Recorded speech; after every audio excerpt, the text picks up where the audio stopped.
ตสัมมาปานิติจะเอตัมมังกาลมุตตมังสัจจัญจสิปัญจจาวินัยโยจะสุสิกิโตสุภาสิตาจายาวาจาเอตัมมังกาลมุตตมังมาตาปิโตอุปัฏฐานังปุตตะทารัสสะสังฆาโออานาคุลาจะกัมมันตาเอตัมมังกาลมุตตมังทานันจะธรรมจาริยาจายาตากานันจะสังฆาโออานาวัจจานิกัมมานิเอตัมมังกาลมุตตมังเตเวระเตปะปะมัจจปานาจะสัญญาโมอัปปะมาโตจะธัมเมโสเอตัมมังกาลมุตตมังคาระโวจานิวัตโตจะสันตุติจะกตัญญูตากาเลนะธัมมัสสวานังเอตัมมังกาลมุตตมังจะสวาจัสสัตตาสัมมานานันจะตัสสานังกาเลนะธัมมัจจกัจจเอตัมมังกาลมุตตมังจะพมาจาริยัญจาริยสัจจานาตัสสานังนิพพานาสัจจิกิริยะจะเอตัมมังกาลมุตตมังกาดัมเมจิตตังยัสสนะกัมปติอาโสกังวิราจังเกมังเอตัมมังกาลมุตตมังเอตานิสานิกัตวานาสัพพัตตมะปาราชิตาสัพพัตตโสติงกัจจันติตันเตมุตตมันติมามังกาลสุตตังยังกินชีวิตตังอิตาวาหุลังวาสักเกสุวายังรัตตานังปานิตังอติตัตตะกะเตนะอิตังปิพุตเตรัตตานังปานิตังเอเตนะสัจเจนะโสวัตติโอตุกายังวิรักังอามาตังปานิตังยัตตสักขะสักกายมุนีนาเตนะธัมเมนะสัมมติกินจีธัมปิธัมเมรัตตานังปานินาสัจเจนะโสวัตติโอนโตยัมพุทธเสตโตปาริวันนะยิสุจิงสมาธิมานัญจาริกัญญามโหสมาธินาเตนะสัมโมนาวิจติธัมปิธัมเมรัตตานังปานิเจนะโสวัตติโอนโตเยปุกกาลาสัตตังปัสสัทธาจตาริเอตาเนโยกาเนหนเตเตตากินายาสุขตัสสะสาวกาเอเตโสตินานิมาอัปปาลานิธัมปิสังเกรัตตานังปานิตังเอเตนะสัจเจนะโสวัตติโอนโตเยสุปายุตตามานาสัตตละเอนานิกามิโนตัมมาสสานาเมเตปะเตปะตาอมตังเวกายลาตาปุญจามานาอิธัมปิสังเกรัตตานังปานิตังเอเตนะสัจเจนะโสวัตติโอนโตกีนังปุรานังนาวังนัตติสัมภาวังวิรัตตจิตตายติเกอาเวรุลายจันตานิปันติติรายาตายัมปาติโปอิธัมปิสังเกรัตตานังปานิตังเอเตนะโสวัตติโอนโตยานิตาปุตตานิสัมมากัตตานิอุมมานิวายานิวันตาลิเกตตากาตังเดวามนุษย์อุตตังนามัสสามาโสวัตติโอนโตยานิตาปุตตานิสัมมากัตตานิอุมมานิวายานิวันตาลิเกตตากาตังเดวามนุษย์สัพโพจิตังวัตติโอนโตยานิตาปุตตานิสัมมากัตตานิอุมมานิวายานิวันตาริเกตตากาตังเทวมนุษย์กังนามัสสามาโสวัตติโอนโตการณียมัตตกุสาเลนายันตังสันตังปาตังอภิสเมจัสโกโจจะโสโจจะโสวะโจจัสสะโมโตอานาติมานิสันโตสะโกจะสุปาโลจะสันลาวกาวุติสันตินดาริโยจะนิปะโกจะอัปปะกะโมกุเลสุอานานุกิโตนะจะกุตังสัมมาเยนะวินโยปะเรโอปะวัตยงสุกิโนวาเกมิโนตุสัพเพสัตตาภาวันตาเยเกจิปานะอุตติตาสาวะถาวรวานาวาเสสติกาวาเยมาอันตาวามัจจิมารัสสกานุตุเรวาสันติอวิตุเรปุตาวาสัมภเวสีวาสัพเพสัตตาภาวันตุสุกิตัตตานะปารโรปารังนิโกเปตานาติมันเยตกัตตาจีนังปฏิกาสัญญาณัญ ญมัญญสตุกามิจจยมาตายตานิยังพุทธังอายุสาเอกพุทธมนุระเกวัมปิสัพพะพุเตสุมานาสัมภาวะเย ปริมาณัง เมตตัญจะสัพพะโลกัสสมิงมานาสัมภาวะเย ปริมาณังอุ ตังอัตโตจติริยัญจาสัมปะตังอเวรังอาสัมปะตังดิตัญจารังนิสินโนวะ สยานวาย ยาวัตตัสสะวิกาตาเมโตเอตังสติงอติตยะพรหมเมตังวิหารังอิตามาอุติตินจานุ ปะกรรมสี ลาวัตตัสสะเนนะสัมปันโนกาเมโสเวนยเกตังนาหิ จตุกะ ปัสสยังปุณเรติติการณิยเมตตาสุตตังวิรูปเกเมเมตังเมตังเอระปะเตเมจัปปายา โพเตหิเม เมตังเมตังกันนาโคตามะเกจาปาตะเกเมเมตังเมตังอิปาตะเกเมจตุปาเตเมเมตังเมตังปะอุปาเตเมมังมังอาปาตะ โกหิเส มามังอิสิติปาตะโกมามังจตุปาโตอิงสิมามังอิสิปาโตสัพเพสัตตาสัพเพปานาสัพเพปุตตาจักเกวาลาสัพเพปัตตารานิปัสสันตุมากินจิปาปามากามาปามาโนพุตโตอัปปามาโน ธัมโมอัปปะมโนสังโฆ ปามานาวันตานิสีริงสัปปานิไอวิจิกาสัตตปฏิอุณนานาวิสารบุมุสิกากาตาเมรักกากาตาเม ปริตา ปฏิกามันตุปุตานิโสหังนะโมอะกวะโมสัตตันนังสัมมาสัมพุทธานันติ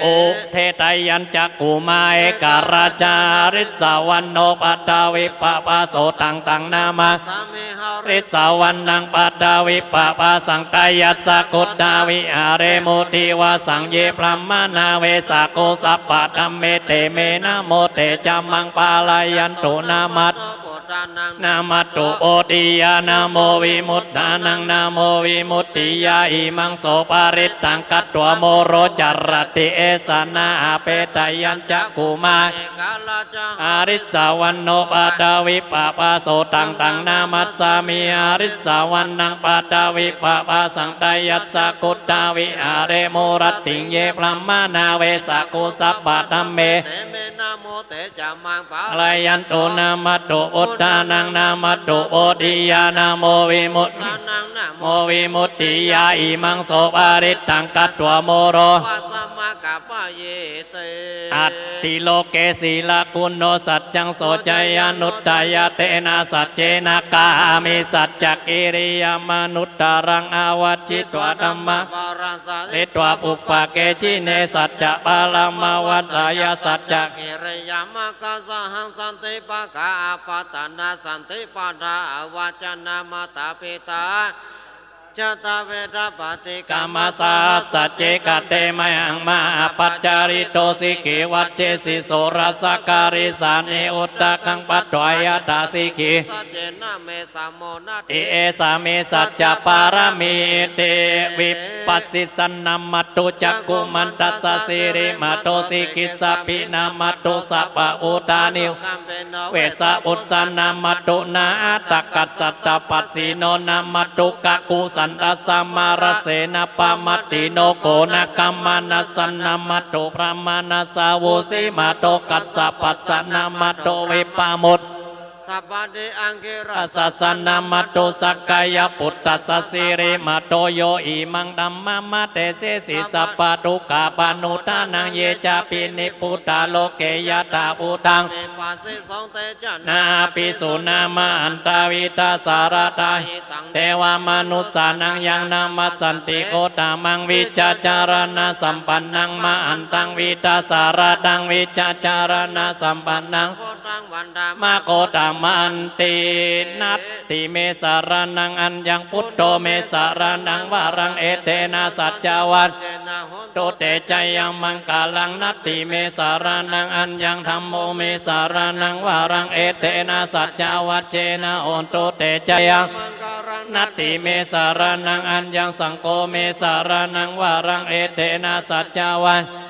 โตเตจยามังกาลังยังกินจิรัตตานังโลเกวิจติวิวิตังอุโตรัตตานังอุตตสามังนัตติตัสสมา กินจิรัตตานังโลเกวิจติวิวิตังอุโตรัตตานังธัมมสามังนัตติตัสสมาโสติยังกินจิรัตตานังโลเกวิจติวิวิตังอุโตรัตตานังนัตติตัสสมาโสติภวัตตุเตยะโตหังกักกินิอาริยยะจติยะจโตนาวิจานามิปานังชีวิตาวโรเปตาเตนะสัจเจนะโสติเตโอโตโสติกัปปัจจยะโตหังปักกินิอาริยยะจติยะจโตนาวิจานามิสัมจิตจปานังเตนะสัจเจนะวัตติโอโตโสติเตโอโตสัพพดายะโตหังปักกินิอาริยยะจติยะจโตนาวิจานามิสัมจิตจปานังชีวิตาวโรเปตาเตนะสัจเจนะโสติเตโอโตโสกัปปัจจะโอจังโกสติสังกาโตธัมมานังวิจัยโยตัตตาวิริยัมปิติปัสสติโอจังกาจัตตตาปาเรกาโอจังกาสัตเตเตสัพพตัสสีนามุนีนาสัมมาตักกาตาภาวิตาภาหุลิกาตาสังวัตันติอาวิญญายานิปานายาจาเตนะสัจจวัจเจนะโสติเตโอตุสัพพตาเอกัสสามิงสามาเยนะโถโมกกัลลานันจักกัสสะปังกิลาเนทุกกิเตติสวะโอจังเกสัตตเตสยิเตจตังติตวโลกามุจจิงสุตังกาเนเตนะสัจจวัจเจนะได้กัสสมิงสามาเยนะกัทาธรรมราชาปิเกรันเยนะปิปิริโตจุนตเตเรนะตันเยวะปานาเปตวานาสารทังสัมโมติตวะจะอาปาตาติสานาโสเอเตนะสัจจวัจเจนะโสติเตโอตุสัพพตาปะหินาเตจาปาตาตินนันนัมปีมาเอสีนังมะกาตะเกเลสาวะปัตตานุวัจเจนะโสติเตโอตุสัยันทุนนิมิตตังอาวามังกาลัญญโยจามานาโพสกุณาสัสสโตปะปะกะโอโตสุปินากันตังอุทธานุตังอาวามังกาลัญญโยจามานาโพสกุณาสัสสโตปะปะกะโอโตสุปินากันตังปินาสัมเมตุยันทุนนิมิตตังอาวามังกาลัญญโยจามานาโพสกุณาสัสสโตสุปินาอากันตังสังกานุมหาการุณิโกนาโตอิตายาสัพพปานีนังโปเรตวปารามีสัพพปัตโตสัมโพธิมุต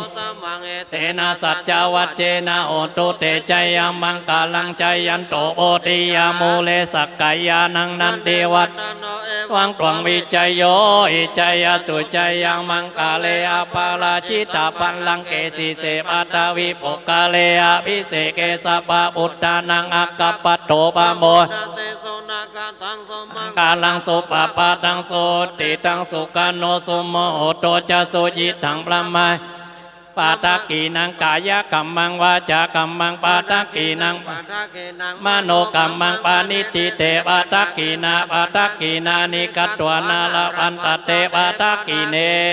จยันโตโอติยามูเลสักกายานังนันเดวัตวังตวงวิจัยโยอิจยจุจยังมังกาเลอาปาลาชิตาปัลลังเกสีเสปาดาวิปกาเลอาภิเสเกสัพพพุทธานังอักขปัตโตปะโมมังกาลังสุปปะตังโสติตังสุกาโนสุโมโหโตจะโสยิตังพระมจาริสุปาตกีนังกายกัมมังวายปาตกีนังมโนกัมมังปานิติเตวะปาตกีนานิกัตวานาลอันตเตปาตกีเนจยันโตโอติยาโมเลสักกายานังนันเดวันวังตวงวิจัยโยอิจยจุจยมังกาเลอาปาลาชิตาปัลลังเกสีเสปาตาวิปกาเลอาภิเสเกสัพพอุตตานังอักขปัตโตปะโมกาลังสุปปะตังโสติตังสุกาโนสุโมโหโตจะโสยิตังพระมจาริสุปาตกีนังกายกัมมังวาจากัมมังปาตกีนังมโนกัมมังปานิติเตวะตกีนาปา นิกัตวานาลปันตเตปะทักกิเนโสอัตตลัตโตสุกิโตวิรุลลาโหพุทธศาสเนอโรโกสุกิโตหิสาสะเปยะตาลัตตาสุกิตาวิรุลลาพุทธศาสเนอโรกาสุกิตาโอหิสาสะสุกิตาวิรุลลาพุทธศาสเนอโรกาสุกิตาโอทัสสะยะติปิสิริติติมาติเตโชชัยสิทธิมาอิติมาคุณปาริมิตาอุญญาติการัสสะสัพพันตารายานิวารณะสัมมัตตสัพพะกวะโตอะระสัมพุทธัสสะตวติงสัมมาปุริสลักกานานุภาเวนะอาสิตายานุภายัญจนานุภาเวนะอัตตุตตรสัตตมังคลานุสัพพันนารังสียานุภาเวนะเกตุมมาลานุภาเวนะตัสสะปารามิตานุตัสสะอุปปารามิตานุภาเวนะตัสสะปารามัตถปารามิตานุภาเวนะศีลสมาธิปัญญานุพุทธานุภาเวนะธัมมานุภาเวนะสังฆานุภาเวนะเตจานุอิทธานุภาเวนะภาลานุภาเวนะยยะธัมมานุจตุราสิติสัสสะธัมมกันดานุภาเวนะนาวาโลกุตตระธัมมานุอัตตังกิกรรมกานุภาเวนะอัตตสัมมาปฏิญานุภาเวนะจารวิญญานุจตุสัจจยานานุภาเวนะตัสสะปะลายานานุภาเวนะสัพพัญญุตตยานานุภาเวนะเมตตากรุณามุทิตาอุเบกขานุภาเวนะรัตนัตตยสารนานุภาเวนะตุยังสัพพะโลกาโสโกปัตตวะตุกะโตมานะสาวินัสสันตุสัพพะอันตรายาปิวินัสสันตุสัพพะสังกัปปะตุยังสามิจันตุติกายุกาตุยังโอตุสัตตวัจจจีเวนะโอตุสัพพะตากาสัพพะปัตตวานะอุมิกังกามหาสมุตตารักกะกะเทวตาสัตตาเออนุรักขันโตหิริโอตตปะสัมปันนาสุขธัมมาสัมมาเอตสันโตสัพโพริสาโลเกเทวธัมมาเทวุจจาเรสันติปัตตาวันจานามาตะจานิกันตาจะเทวปฏิกามาจายาสนาคตาพุทธเจตวามาลังสาวานังจัตุสัจจังมาตาราสังยิปิวิสตินายกาสเปปฏิติตาไม่อังมัตตะเกเตมุนิสาลาสีเสปฏิติโตไม่อังพุทโตธัมโมทาวิโลจาเนสังโฆปฏิติโตไม่อังอุเรสปะกุณาการโรอัตตะเยเมจาตักกิเนโกตัญโยปิติปักกาสมิงโมกขัลลาโนจาวามะเกตักกิเนสาวะเนมยังอาสุงอานันดาลาโหลากัสสะโปจัมมานาโมหุปาสุงตะเกเกสันเตปิติปักกาสมิงสุริโยวะปะปังกาโลนิสินโนสิริสัมปิโตมุนีปุงกาโวกุมารักกัสสะโปเทโรมาเอจิตรวาทโกโสมยังวัตาเนนิจังปฏิตาสิปุณโนอังคุลิมาโลจาอุปาลีนันตสีวลีเมปัญจมาเตลานาลาเตติลกามมาเตระจิตตวันตาจิโนลาสาสลันตาสีลาเตเจนังกามังเกสุสันติตารัตตานังโอราโตอาสิตักกิเนเมตตาสุตตะกังตาจักกังปัสสะโตอาสิวาเมอังคุลิ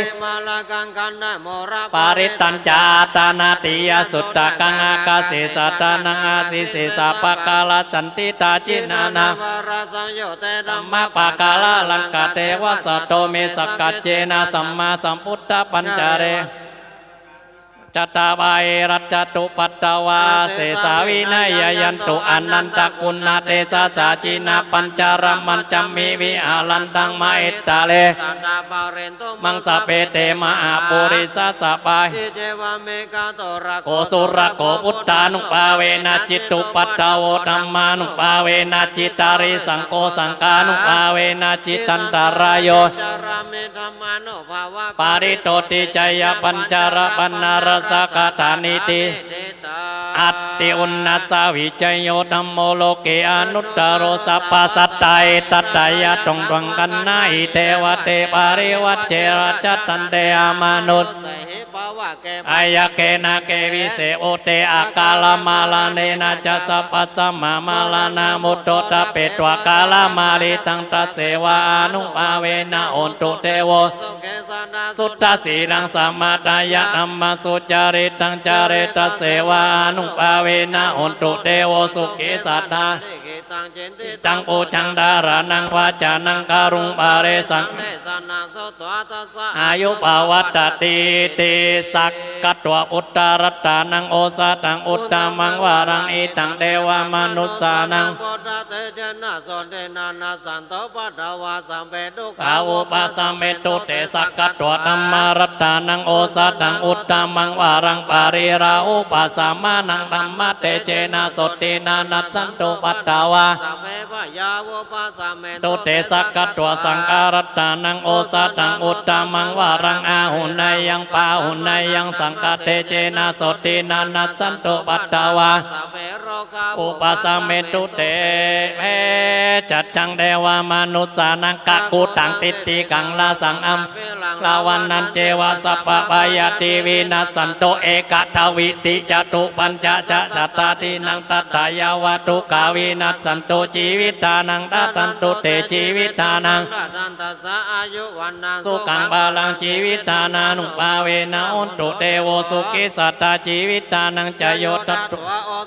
อุตตมังวารังสาเรรังตุกังนาเสสิเอจัดจังนานามุตตมังตัสสะมะกะรยกัลลายานังนิจจยังสัมปาลายานังปุญญานิสามิปาติตาโอนติปานินังอิมินาชีวิตาเนนะตุมากังกิงบาวิสติติกายุกาสัตตาโอนตุสุกิตาโอนตุสัพพตากาสัพพปัตตาวนะอุมมิขังกาว่าลังตาตัวชีวิตานังพลังเอวังมาหิติกาเอสายาดิดังปุญญาสัมปดาตัสสมาดิราภสังสันติปันติตากตะปุญญาตันติอัตติอุณนัสสาวินิติโตพุทโธมังคลาสัมพุทโธสัมพุทโธติปัตุตตโมพุทธมังคละมากัมมะสัพพทุกขาปมุนธัมโมมังคลาสัมพุทโธกัมเมรตุตตโสอนุธัมมะมังคละมากัมมะสัพพปายาปมุนมังคลาสัมพุทโธตักกิเนยโยอนุตตโรสังฆมังคละมากัมมะสัพพโรกาเมตตายะภิกขเวเจโตวิมุตติยาเสวิตายะปาวิตายะปะหุลิกตายะยานิกตายะวัตถุกตายะสุสัมมารัตตายะเอกาทัสสานิสังสาปฏิกังกักตะเมกาทัสสะสุขังสุปฏิสุขังปฏิปุจจตินาปาปะกังติมนุสสานังปิโยติอามนุสสานังปิโยติเทวตารกันตินาสาเกวาตังวากรรมติตุวาตังจิตตังสมาธิยติมุขวันโนวิปัสสิตติอาสัมมุลลาโอกาลังมาโลกุปโกติเมตตายะภิกขเวเจโตวิมุตติยาเสวิตายะมุลิกตายะยานิกตายะวัตถุกตายะนุติตายะปาริติตายะสุสัมมารัตตายะอิเมกาปฏิกังกติธัมมโวจะปะกวาอัตตมานะตนติสัทธาติมานิโดยอนุภาพพระปริตสัพพปริตานุภาเวนะหลวงพ่อตั้งใจสัพพะลังสียานุภาเวนะก็อนุภาพพระจับพันละนังสีของพระพุทธองค์แผ่มาอย่างเอาเนออาการ32ธาตุ4ดินน้ำลมไฟขอเขาทำงานปกติอย่าได้แปรปรวนอย่าได้เจ็บไข้ได้ป่วยอย่างนักลำไปบุญกรรมบุญสูบุญทักษาโดยอำนาจพระปริตของพระพุทธองค์เจ้าท่านอัตติมัสสามิงกาเยเกสาโลมานะขาทันตาตาโจมังสังนาอารุอัตถิอัตติมินจังวะกังอาตายังยะกานังกิโลมากังปัปปะสังอันตังอันตะกุนังอุตตริยังการิสังปิตังเสมังปุโปโลหิตังเสโตเมโตอัตสุอาสาเกโลสิงคานสีกามุตตังมัตตะเกมัตตะลุงกันหน้า79กล่าวถึงอานิสงส์สวดมนต์หรืออานิสงส์พระปริตว่าทุกขปัตตาจันนิทุกขาเวลามีทุกข์ไก่ดับไปหมดไปเสี่ยงไปหายไปพยาปัตตาจันนิพยา เวลามีเพศมีภัยอย่างมาต้องมาโจรกันก็ทุกข์กับภัยโจรภัยมนุษย์สภัยภัยสปะที่สวดโจรัตโตวาตะกี้ภัยนั่นก็ดับไปหมดไปเสี่ยงไปหายไปโศกปัตตาจันนิโศกาความโศกเศร้าเสียใจบัดสบายกายบัดสบายใจด้วยอำนาจพระปาริตของพระพุทธองค์อนุภาพพระปาริตทุกข์ก็ดีเพศภัยก็ดีความโศกเศร้าเสียใจก็จะดับไปหมดไปเสี่ยงไปหายไปเมื่อกล่าวถึงอานิสงส์พระปาริตหรืออานิสงส์ส่วนมนต์จบเทวดาทั้งหลายต้องอนุโมทนาเป็นบททรงเทวดาเนยทุกขปัตตาจันนิทุกขปายปัตตาจันนิปายโสกปัตตาจันนิโสกาอุตุสัพเพปิปานิโนเอตาวตาปาตังบุญญาสัมปาตังสัพเพเทวานุโมทันตุสัพพสัมปติสิทธิยาดานังดันตุสัตตายาสีลังลักขันตุสัพ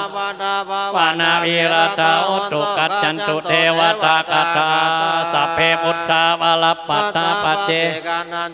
มาลังอาลังอันตานันจะเตเจนารักขังปันดามิววัตตุสัพพมังกาลังรักขันตุสัพพเทวตาสัพพพุทธานุภาเวนะสัตตาสุติภาววัตตุสัพพมังกาลังรักขันตุสัพพเทวตาสัพพธรรมานุภาเวนะสัตตาสุติภาวันวัตตุสัพพมังกาลังรักขันตุสัพพเทวตาสัพพสังฆานุภาเวนะสัตตาสุติตุเตนักกัตยกะอุตานังปะปะกะอานิวารณาปาริตตัสสานุปาเวนะอันตรเตสังอุปัตตเวนักกัตยกะอุตานังรณาปาริตตัสสานุปาเวนะอันตรเตสังอุปัตตเวนักกัตยกะอุตานังปะปะกะอานิวารปาริตตัสสานุปาเวนะอันตรเตสังอุปัตตเวสุโขพุตตานังอุปโตสุขสัตตมะเทสนาสุขสังกัสสะสามัคคีสามัคคานังกัตติโยเสตโตจันเนตัสสามิเยโกตปฏิจายโนวิจัจจารณะสัมปันโนโสเสตโตเทวมนุสเสติวัตตปฏิอติโจรติมาสนัตโตกัตติโยตปฏิจายตปฏิพระมโนอัตตสัพพมโอพุทโตตปฏิเตอะโรกายปาลามาลาสันตุติปรมังตานังวิสาสะปรมายาตินิพพานังปรมังอันนามยังอุติสนติฐานกาตโยปนามะเสปุญญกรรมเมนะอุปัจจยากุนุตตราอาจาริโยปการาจามาตาปิตาจยาตกาปิยมะมังสุริโยจันติมาราชาคุณวันตารณาปิจาพร้อมมาราชอินดาจตุโลกปาลาจเทวตายาโมมิตามัจจตาเวริกาปิจาสัพเพสัตตาสุขิโอนตุปุญญานิปกตานิเมโสขังจะเดวิตังเทนโตปะเพทาวมาตังอิมินาปุญญกรรมเมนะอิมินาอุติเสนาจากิปังสุละเปเจวะตันอุปาทานาเจตนังเยสันตานินาธรรมายาวานิพานโตมะมังนัสสันตุสัพพตาเยวะยัตถะจโตภเวโอโจจิตตังสติมัญญาสันเลโกวริยามินามาลาลาวันโตโนกาสังกาตุนจาวิริเยสุเมโอตตาติปะวารโรนาโตธัมโมนาโตวรุตตโมนาโทปะเจกะพุทโธจะสังโฆนาโตตโรมะเตโสตัมมานุอาเวนะมาโรกาสังละปันโตมาไหว้พระนะอะระหังสัมมาสัมพุทโธภะคะวา วันทางภะคะวันตังอภิวาเทมิ สวาก ข้านตอนบังขวันตานธรรมโมธรรมังนามาสามิสุปฏิปันโนบังขวันตนสาวกสังโฆสังฆังนามามิต่อไปนะกราบท่านอาจารย์พระครูสมเด็จธรรมสวีเนาะเป็นเจ้าวาดอาราธิปติวัดมณฑศรีกราบ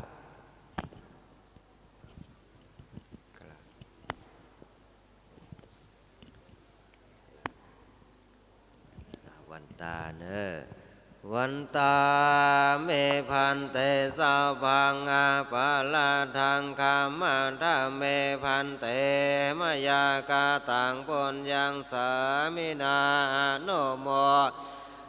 สามินากาตังปุญญังไมหังทาตาปังสาธุสาธุอนุโมทามิอายุวันโนสุขังพลังบุญกรรมบุญจูบุญรักษากันเลยสาธุสาธุสาธุ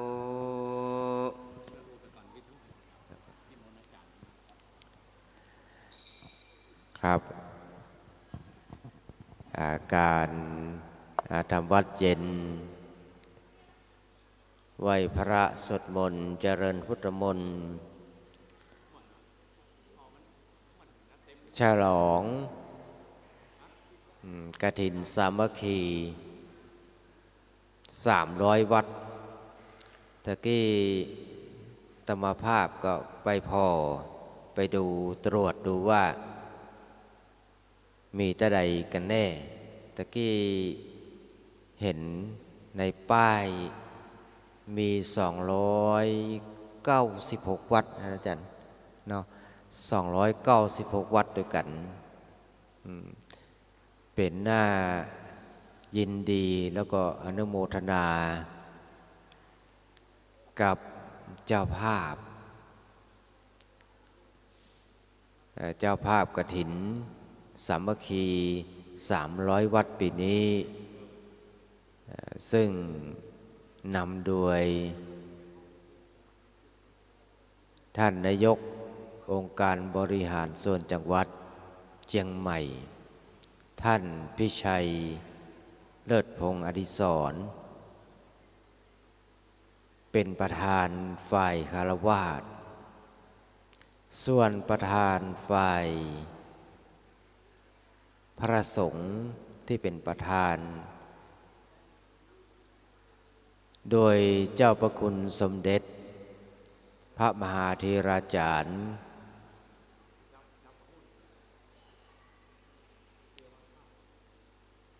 เจ้าอาวาสเจ้าอ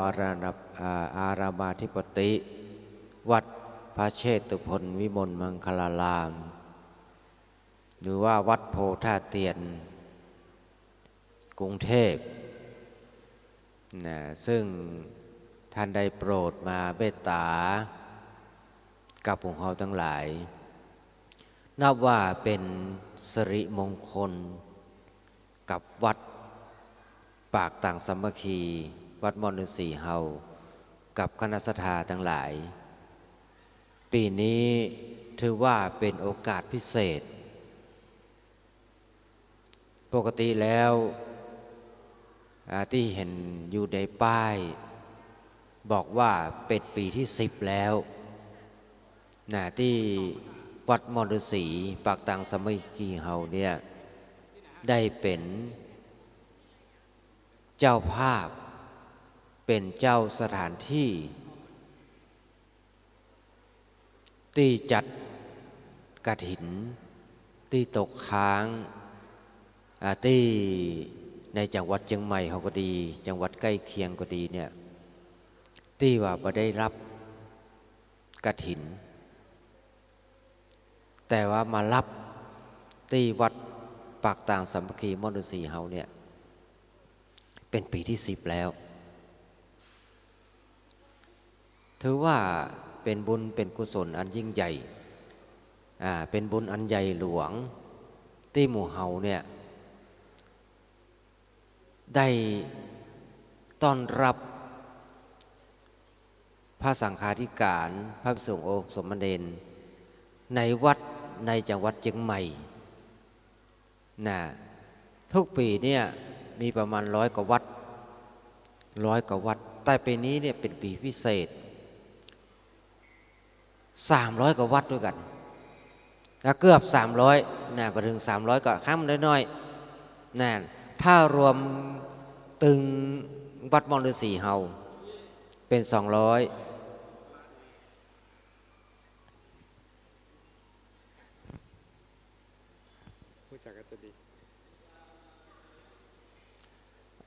รู้สึกว่าเจ้าหน้าที่เนี่ยน้ำประปาแตกอีกวะเนาะลองไปพอด้วยเหรอใครเป็นเจ้าหน้าที่ฮะพอดีท่านอาจารย์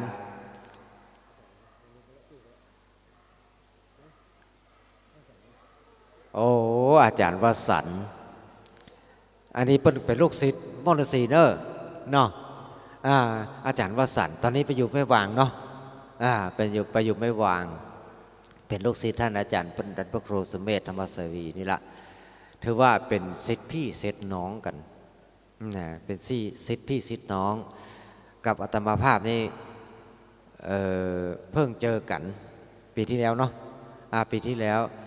แต่ความจริงอาตมาภาพเนี่ยตุลุงเชื้อเนี่ยเป็นพระรุ่นบุกเบิกมาร่วมกับท่านอาจารย์พระครูสุเมธธรรมเสวีเนี่ยตั้งแต่สร้างวัดตั้งแต่ปี2527ก็เนาะ27ประมาณนั้นแหละแต่ตอนนั้นยังเป็นคฤหัสถ์อยู่เป็นละอ่อนเนาะแล้วก็ผมมาบวชปี2530บวชปี230ก็เป็นทั้งลูกศิษย์เป็นทั้งพี่เป็นน้องเป็นเพื่อนเป็นสหธรรมิกกับท่านอาจารย์พระครูสุเมธธรรมเสวีนี่แหละ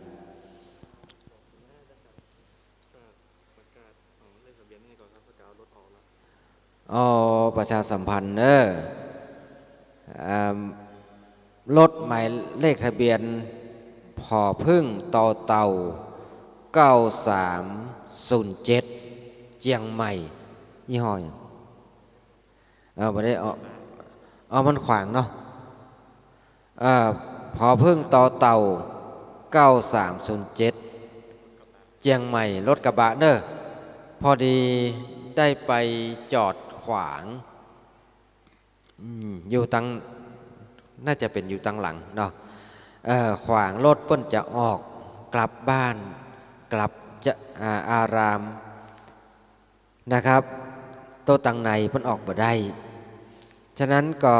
ขอความเมตตากรุณาเจ้าของรถเนาะ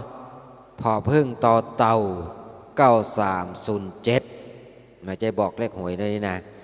9307ได้ย้ายได้คดขายย้ายตัวเนาะเปิ้นจะได้ปิกบ้านปิกอารามเปิ้นเนาะย้ายแล้วเนาะอนุโมทนาตัวฉะนั้นเนี่ยเพราะว่าวัดมอญฤาษีเฮาเป็นสถานที่กว้างขวางเป็นสถานที่กว้างขวางพอที่จะต้อนรับครูบาอาจารย์วัดต่างๆที่จะมารับกฐินสามัคคีกฐินตกค้างเป็นประจำซึ่งหลวงพ่อพระครูสุเมธธรรมเสวีท่านเป็นเจ้าวาดท่านก็อนุเคราะห์เมตตาสถานที่สถานที่ที่จัดทุกปีแล้วก็ท่าน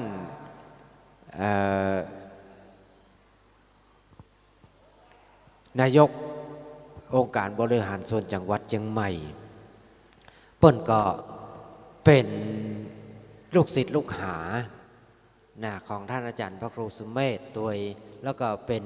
คนปักตังสามัคคีนี่ตัวเป็นลูกเขยเนาะเป็นลูกเขยของบ้านปักตังสามัคคีฉะนั้น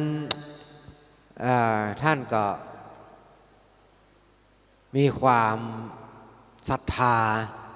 มีความศรัทธามีความมุ่งมั่นปรารถนาที่จะค้ำชูพระพุทธศาสนา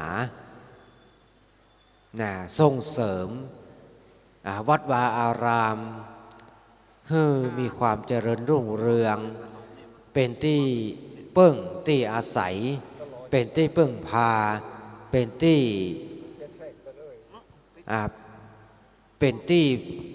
เขาเรียกว่าเป็นที่นำเนาะเป็นที่นำของจิตวิญญาณของคณะศรัทธาเจ้าบ้านของวัดต่างๆท่านน่าจะรู้จักชื่อเดิมป่ะเนาะท่านสวกองวานนะท่านชูชัย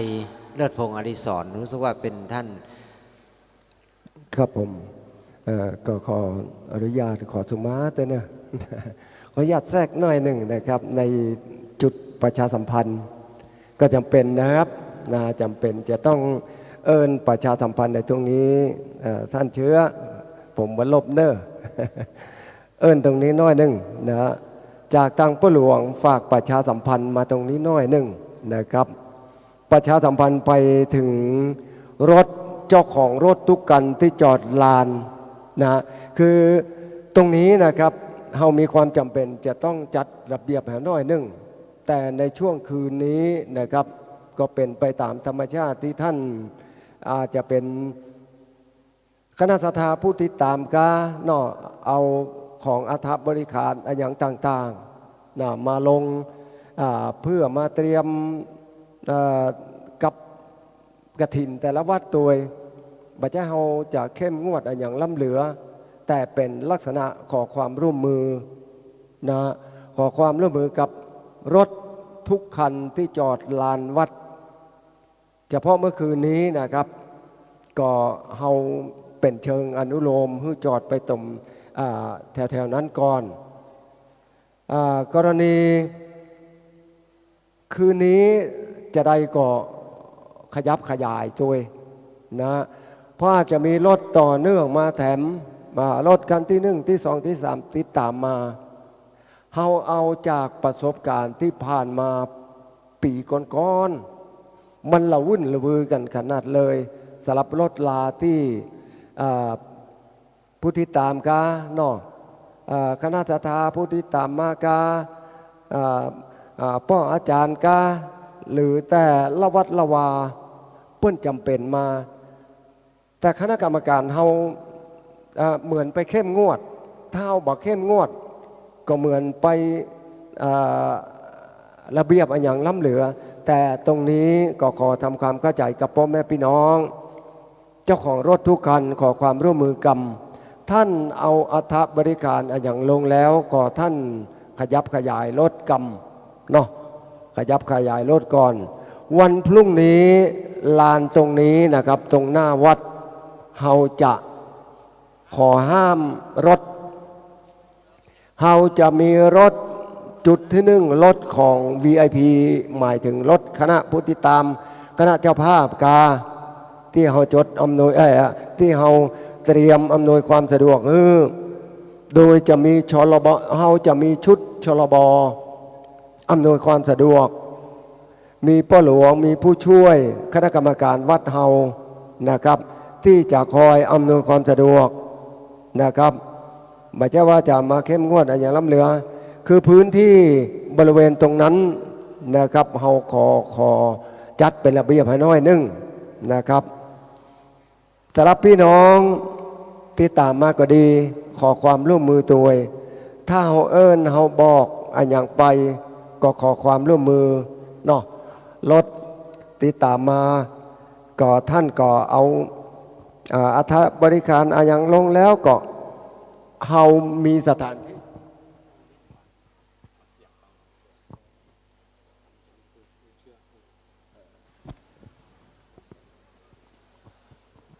ท่าน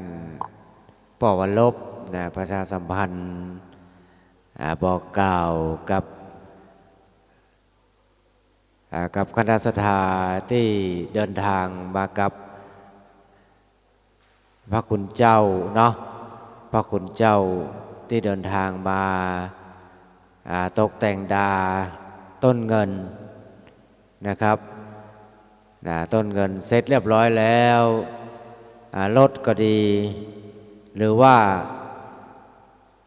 ที่เดินทางมาเนี่ยขอให้จอดให้เป็นกิจลักษณะนี่เนาะที่จอดไว้ที่เปิ้นจัดสถานที่ไว้ให้เนอะมันมีอยู่หลายที่วัดมอนฤาษีเขาเนี่ยข้างหลังวัดมีที่จอดกว้างขวางจอดได้ตามสบายจอดได้แต่ขอระมัดระวังเกี่ยวกับต่อน้ำเนาะต่อน้ำต่อส่งน้ำที่เราได้ใจในวัดในวาแล้วก็ส่วนพระคุณเจ้าเพื่อนสาธมิกพระเถรานุเถระที่เดินทางมาจากแดนไกลบ้านทุ่งแดนไกลบ้านไกลแดนกรุงบนวานเดินทางมาแล้วเนี่ยปิกบัตตันเนาะมันปิกบัตตันก็กราบนิมนต์นอนด้วยกันจำวัดด้วยกันนี่ที่วัดมอฤาษีสถานที่นอนก็คือธรรมศาลาที่กว้างๆนี่นะเนาะนอนได้ตามสบายเลยหลังพระเจ้าตันใจหลังพระเจ้าตันใจนี่กว้างขวางกว้างขวางขนาดเลยเรามาดูได้มีเป็นให้เป็นให้เลยหลังพระเจ้าตันใจนี่นอนทางบนนี้ได้แล้วก็สำหรับผ้าห่มก็ดีหมอนก็ดีเนี่ยอยู่ในวิหารด้านตะวันออกของธรรมศาลาเนี่ยแล้วก็หรือว่าถ้าดูสังเกตได้คือด้านที่ตะวันออกของหอระฆังมีหมอนมีผ้าห่มไว้ให้ครูบาอาจารย์พระเถระที่อยู่ไกลมาสามารถที่จะปิกได้แฮมพูกปิกมาก็โอ้เสียเวลากะน้ำมันก็แปลงเนาะกะน้ำมันก็แปลงไปปิกเหนื่อยอิดขนาดละเนาะฉะนั้นก็กราบนิมนต์กราบนิมนต์ทุกรูปทุกองค์ทุกตนพระภิกษุสามเณรที่อยู่จังหวัดที่อยู่อำเภอกาลยาณิวัฒนาก็ดีอำเภออมก๋อยเนาะที่ไกลที่สุดเนี่ยที่หันในบัญชีรายชื่อเนี่ยนาเกียนปอดโถบัจเจธรรมดานาเกียนนี่นะนาเกียนนี่ตมาเคยไปไปตีสี่ไปกันตีสี่ตอนนั้นเป็นพระธรรมจาริกเนาะประมาณปี2537หรือว่า38ปากันไปตึงอำเภอกับไปโรงพยาบาลกับไปตั้งคณะสงฆ์กับไปตีนาเกวียนเนี่ยออกตีสี่ปอดรถเป็นว่าเป็นลากรถกันขึ้นดอยถึง4 โมงแมลงไปตีสี่ถึง4 โมงแมลงปอดเท่าความจริงมันบักไก่ตะไดประมาณจากอำเภอองค์ก่อยไปนาเกียรติเนี่ยประมาณ90 กิโลปอด90 กิโลนี่เดินทางวันค่ำบางที่ได้ลากกันขึ้นรถโฟวินก็ได้รถใหม่ๆเนี่ยอย่างได้ก็ขึ้นมาได้เพราะว่าถนนมันลำบากมากเมื่อ30 กว่าปีก่อนอันเนี้ยไกลที่สุดนาเกียรติก็มีตั้งเหนือสุดอำเภอแม่อายวัดทุ่งกวางทองปุ่นติด อำเภออยู่แม่สาวอยู่ติดแม่น้ำกกพุ่นนะเนาะเลยนั่นไปก็ขึ้นว่าเป็นพ่อแม่หรือว่าเด้อไกลที่สุดนะมาทั่วจังหวัดเชียงใหม่รวมแล้ว296วัดนะมาที่วัดมอญฤาษีเฮาเนี่ยฉะนั้นคณะศรัทธาบ้านไกลเรียนเคียงก็ดีได้ยินเสียงนะแฟนคลับวิทยุขึ้น96ก็ดีขึ้น104วัดฝ่ายหินก็ดีหรือว่าขึ้นวิทยุตีลิงก์สัญญาณนะเมื่อได้ยินข่าวบุญข่าวกุศลแล้วก็ขอเรียนเชิญเนอะนักศีลนักบุญผู้ใฝ่ศีลใฝ่ธรรมผู้ใฝ่ในบุญในกุศลทุกท่านมาเนอะวัดมอญฤาษีปากต่างสามัคคีตำบลไดหล่ออำเภอไดหล่อจังหวัดเชียงใหม่เป็นสถานที่กว้างขวางเป็นสถานที่ร่มรื่นเป็นสถานที่ชุ่มชื้นเป็นสถานที่สัปปายะเหมาะสมควรแก่การประพฤติปฏิบัติการทำบุญการมาฝึกจิตภาวนาท่านอาจารย์พระครูสุเมธธรรมเสวีท่านมีเมตตาสูงเป็นพระสุปฏิปันโนเป็นพระที่มีพรหมวิหารพร้อมมีด้วยความเมตตามีความกรุณามีมุทิตามีอุเบกขายินดีต้อนรับนักศีลนักบุญทุกท่านเข้ามาไผจะมามีเข้ากินมามอญฤาษีได้รับรองได้กินรับรองบ่อดมีที่นอนรับรองได้นอนมีที่ต้อนรับท่านที่เดือดร้อนฮ้อนใจก็ดีเดือดร้อนฮ้อนใจโอ้มีความตกอกตกใจมาเจอท่านอาจารย์พระครูสุเมธธรรมเสวีรับรองเย็นสถานที่ก็เย็นสถานที่ก็สัปปายะร่มรื่นด้วยต้นไม้ท่านอาจารย์ท่านพระครูสุเมธนี่เพิ่นอนุรักษ์ต้นไม้ปลูกยังว่าพอเพาะไว้ท่านใดต้องการจะไปปลูกที่บ้านที่จองที่สวนครูบาอาจารย์ที่จะเอาต้นไม้ไปปลูกที่วัดมาติดต่อท่านอาจารย์พระครูสุเมธหลวงพ่อนิวัดได้รับรองได้ไปทุกคนเอาไปปลูกที่วัดที่วาเนี่ยเป็นการอนุรักษ์ธรรมชาติเป็นการอนุรักษ์ธรรมชาติเป็นการปลูกต้นไม้เนี่ยเพิ่มความชุ่มชื้นให้กับแผ่นดินเพราะว่าแผ่นดินประเดี๋ยวเฮาเนี่ยมันร้อนนอกคณะสถานเนาะอยู่ไหนก็ร้อนฟ้าฝนก็ตกต้องตามฤดูกาลสังเกตได้หนาวก็มีฝนก็มาบางทีก็ร้อนแต่ร้อนว่าเพราะว่าอย่างเพราะว่าคนเฮามันทำลายธรรมชาติทำลายทรัพยากรตัดไม้ทำลายป่าฉะนั้นเนี่ยท่านอาจารย์พระครูสุเมธธรรมเสวีเฮานี่เปิ้นอนุรักษ์เนอะไผจะมาตัดต้นไม้ในวัดมอญฤาษีนี่มันได้เนอะต้องถามกันเนอะบ่ได้เด็ดขาดตัดต้นไม้สักกิ่งหนึ่งก็ยังไม่ได้เลยท่านอาจารย์หลวงพ่อเปิ้นข่างขนาดข่างต้นไม้เปิ้นอนุรักษ์เนาะโอ้อันนี้ละทำเพื่อความชุ่มเย็นพอเข้ามาวัดมอญฤาษีแล้วมีความเย็นใจมีความสุขใจเข้ามาแล้วสงบคนเฮาฮ้อนใจตุกใจมาพอเข้ามอญฤาษีมาแล้วนะสถานที่สวยงามกว้างขวางร่มรื่นทำให้จิตใจเฮาสงบได้ทำให้จิตใจสงบมาแล้วเย็น ไม่อยากปิกไปบ้าน อยากจะอยู่วัดม่อนฤาษีก็เป็นอย่างเนอะท่านอาจารย์พระครูสมเด็จยินดีต้อนรับเนอะ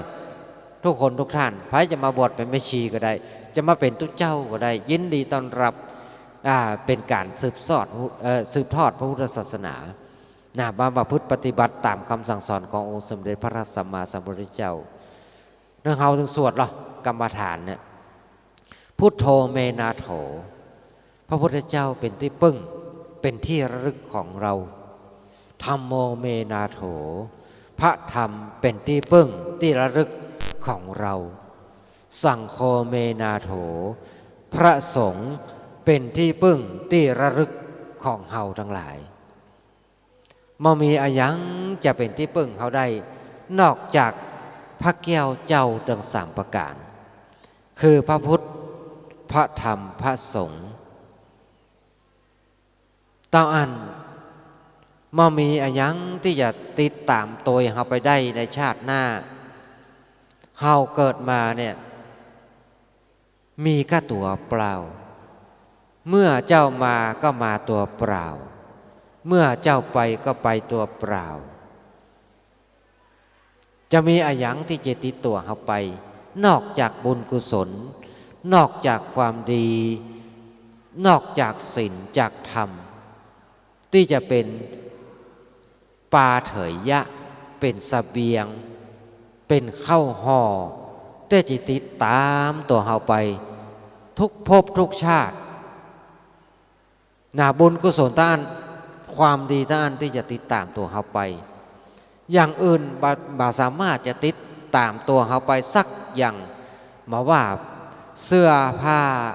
มาว่าทรัพย์สินเงินทองมาว่าญาติมาว่าพี่มาว่าน้องมาลูกเต้า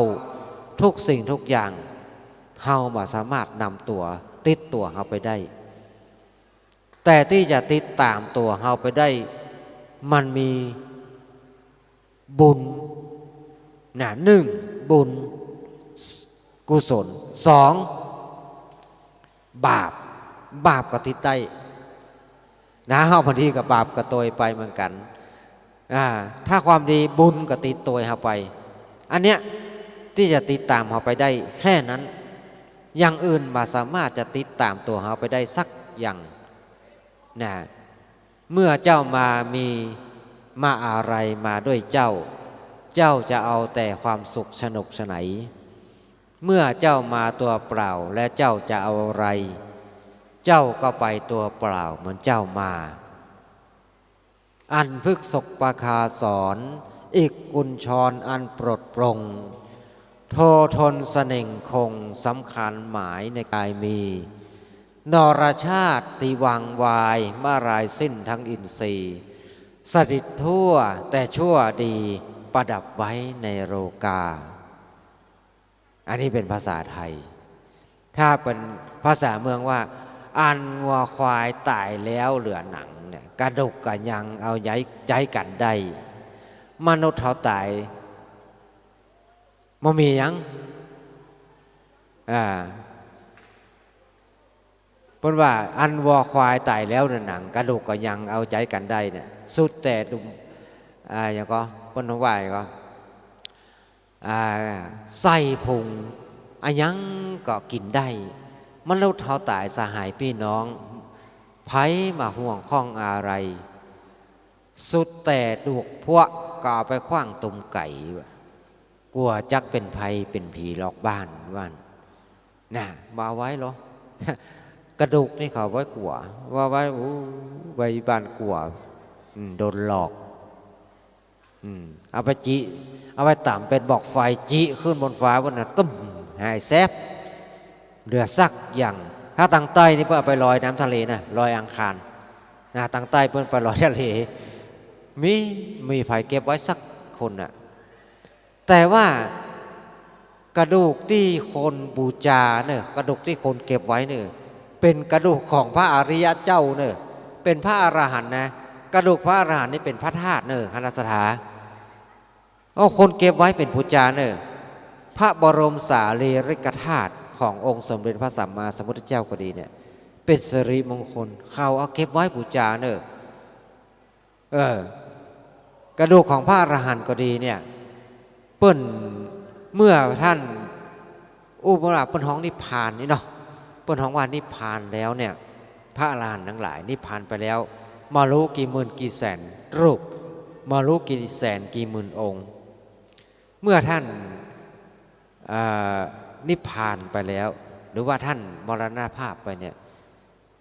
กระดูกท่านเนี่ยเป็นพระธาตุนะ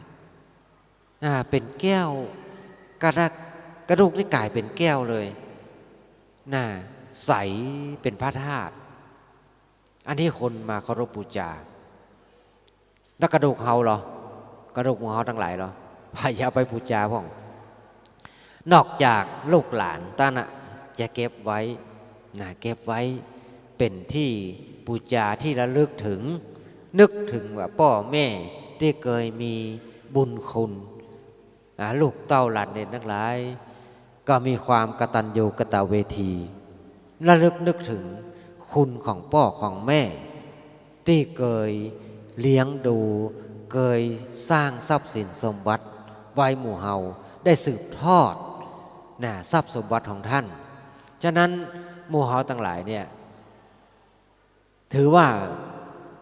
มีความกตัญญูกตเวทีรักษาตระกูลรักษาชื่อเสียงดำรงวงศกุลให้มาฮื้อเสื่อมเสียมาฮื้อเสื่อมเสีย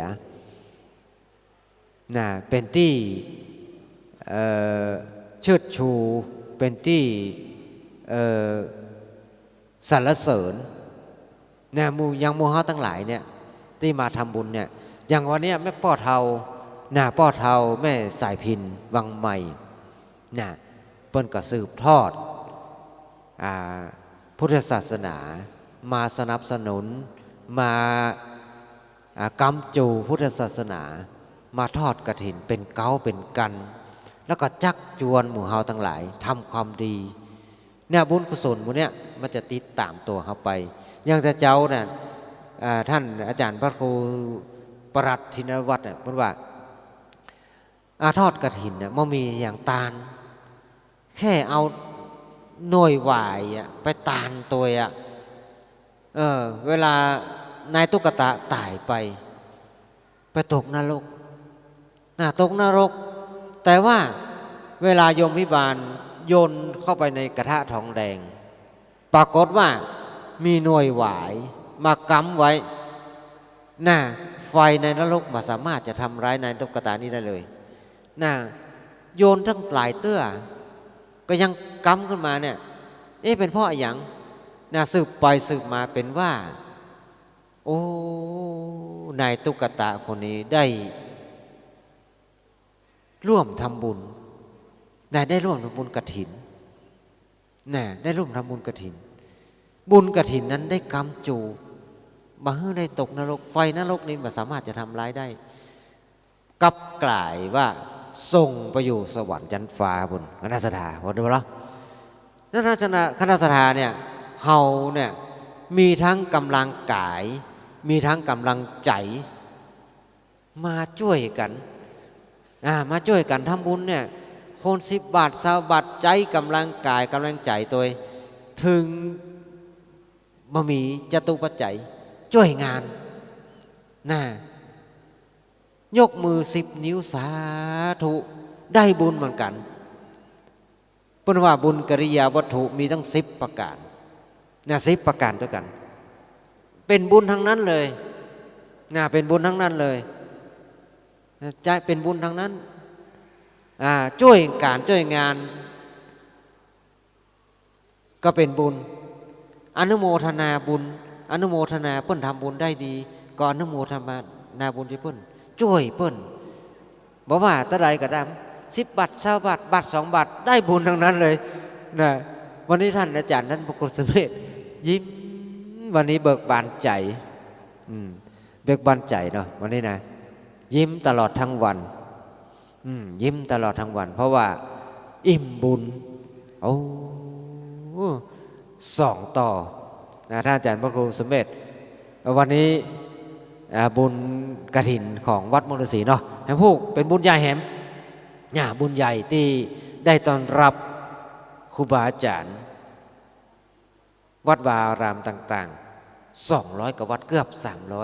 300ถ้าอาจารย์พระครูสุเมธดีใจหรอม่วนอกม่วนใจปตรปุณะเป็นคนทำเองนะจัดการเองทุกอย่างท่านเจ้าพระครูสุเมธเป็นเกาหรออะยังก็มาถามท่านพระครูมาถามหลวงพ่อมาถามหลวงพ่อนิวัฒน์หมดอะขนาดส้วมเต็มเนาะน้ำส้วมบ่มีก็มาถามว่าอะอย่างประตกประเสียงขนาดส้วมเต็มว่าขยะเต็มก็ยังมาบอกว่าดอกฮับกูอย่างนะทั้งดีความดีก็รับอันที่มันบกพร่องจะได้ท่านก็รับอย่างใดก็อาจารย์ท่านพระครูสุเมธท่านก็อันไหนที่บกพร่องที่ต้อนรับบดีหรือว่าบ่ได้ตักตายที่ครูบาอาจารย์ได้เข้ามาเนี่ยหรือว่าญาติโยมทั้งหลายเนี่ยเข้ามาเนี่ยไหว้ท่านอาจารย์พระครูสุเมธเปิ้นบ่ได้พอสกรรมบ่ได้หันสกรรมก็มีอาตมาก็สังเกตว่าโอ้เปิ้นเมายาการยางานทุกอย่างตั้งแต่ยาเส้นหนึ่งยาเส้นหนึ่งในวัดในวาใบไม้ใบหนึ่งท่านอาจารย์พระครูสุเมธเปิ้นทำเองน้ำก็ทำเองส้วมบางทีก็ล้างเองเนี่ยท่านพระครูสุเมธนะเปิ้นว่าโอ้เป็นบุญเด้อเนอะอาจารย์ท่านพระครูสุเมธเขานี่ล้างส้วมเองนะคณะสถาล้างส้วมเองแต่ก่อนอาตมาภาพอยู่กับท่านเมื่อ20-30 ปีก่อนตักส้วมนะส้วมเต็มนะส้วมมรสีเป็นมันเต็มอ่ะ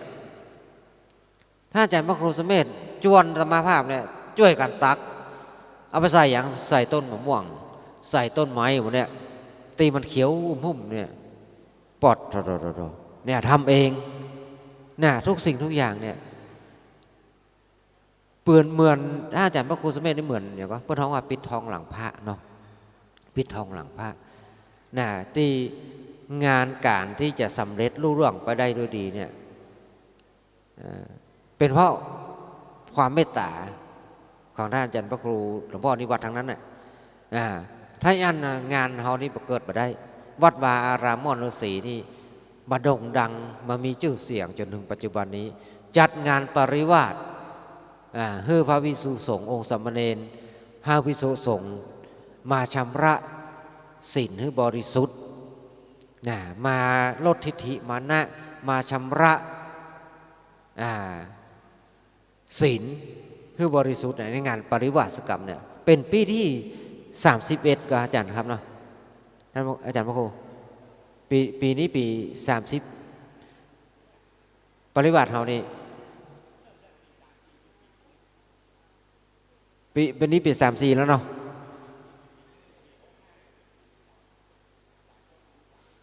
32แล้วแต่พอดีว่าเมื่อสถานการณ์โควิดเนี่ยเมื่อ3 ปีที่ผ่านมาก็ไม่ได้จัดเนาะไม่ได้จัดแต่ว่าก็จัดอยู่เนอะจัดในการภายในนะ10 ตน20 ตนแต่มือมันขาดมาเถอะมือมันขาดช่วงมือมันขาดตอนนะปีนี้ก็วันที่22เนอะคณะสถาครูบาอาจารย์ไทยจะมาเข้าปริวาสมาประพฤติปฏิบัติวุฒานวิธีวันที่22ถึงวันที่12ถึงวันที่22ธันวาสิ้นปีเขากราบนิมนต์ทุกรูปทุกองค์ทุกตนมาเข้าปริวาสกันมาร่วมกันประพฤติวุฒานวิธีมาประพฤติปฏิบัติธรรมกันได้ที่วัดมรสี ถือว่าเป็นงานใหญ่เป็นงานของคณะสงฆ์เลยเนอะคณะสงฆ์อำเภอโดยหล่อเพื่อความสำคัญแล้วก็สนับสนุนวัดมรสีเนี่ยครูบาอาจารย์อำเภอโดยหล่อนี่เจ้าวาดถึงอำเภอโดยหล่อนี่จะมาร่วมกันหมดเลยมาร่วมกันสนับสนุน วัดมอฤษีเป็นสถานที่สงเคราะห์อนุเคราะห์เป็นการอนุเคราะห์สงเคราะห์แด่พระภิกษุสงฆ์มาชำระศีลมาชำระศีลคณะสัตยาทั้งหลายเฮาเนี่ยหมู่เฮาทั้งหลายขอศีลทุกวันพระนะอาราธนาศีลทำบุญทุกครั้งอาราธนาศีลขอศีล5กับทุกเจ้าขอศีล5กับทุกเจ้าให้ศีลแต่ทุกเจ้าล่ะจะไปขอศีลกับไผไปขอศีลไผก็บ่ได้ขอละเป็นทุกเจ้าจะไปขอศีลกับไผเนี่ยเพิ่นมาประพฤติปฏิบัติปริวาสกรรมเนี่ยก็เหมือนมาชำระศีลมาเหมือนเขามาขอศีลนี่เนาะยากกว่าบวชใหม่เนอะบวชใหม่บวชนี่ไงง่ายกว่ามาเข้าปริวาสเนอะบวชใหม่เนี่ยวันเดียวเสร็จนะ2 ชั่วโมง2 ชั่วโมงเสร็จนะแต่เข้าปริวาสกรรมนี่10 วัน 10 คืนเนอะกว่าจะแล้วนี่นะเข้าโบสถ์3 เตื้อเข้าโบสถ์3 เตื้อกว่าจะชำระศีลให้บริสุทธิ์ได้เนี่ยอันเนี้ยประเด็นนี้กี่โมงกี่ยามอะไรประเด็นอันถ่ายทอดอยู่ก่อนประเด็นนี้ฮะอาจารย์ท่านผู้พระเจ้าให้มาถ่ายทอดแล้วจะยุติเสียงแล้วนะเดือกละกันฮะถ่ายทอดสุดเนาะโอ้ขออนุโมทนาเนอะอันนี้ถ่ายทอดเสียงโดยสถานีวิทยุอย่างตอนนี้โอ้สถานีวัดป่ายหิน104เนาะ104.5แต่เจ้าก็มีครูบาอาจารย์ท่านพระมหาสมชายหลวงพ่อตุลุงยองเนาะสมชาติก็ขอสุมาตัว สมชาติท่านมหาสมชาติเนาะเพิ่นอยู่104กันครูบาตุลุงยองเนาะส่วนตุลุงเชื้อนี่อยู่ขึ้น196เนอะอันนี้อยู่ขึ้น196ออกวิทยุตั้งแต่ทุกวันตี 4 ถึง 6 โมง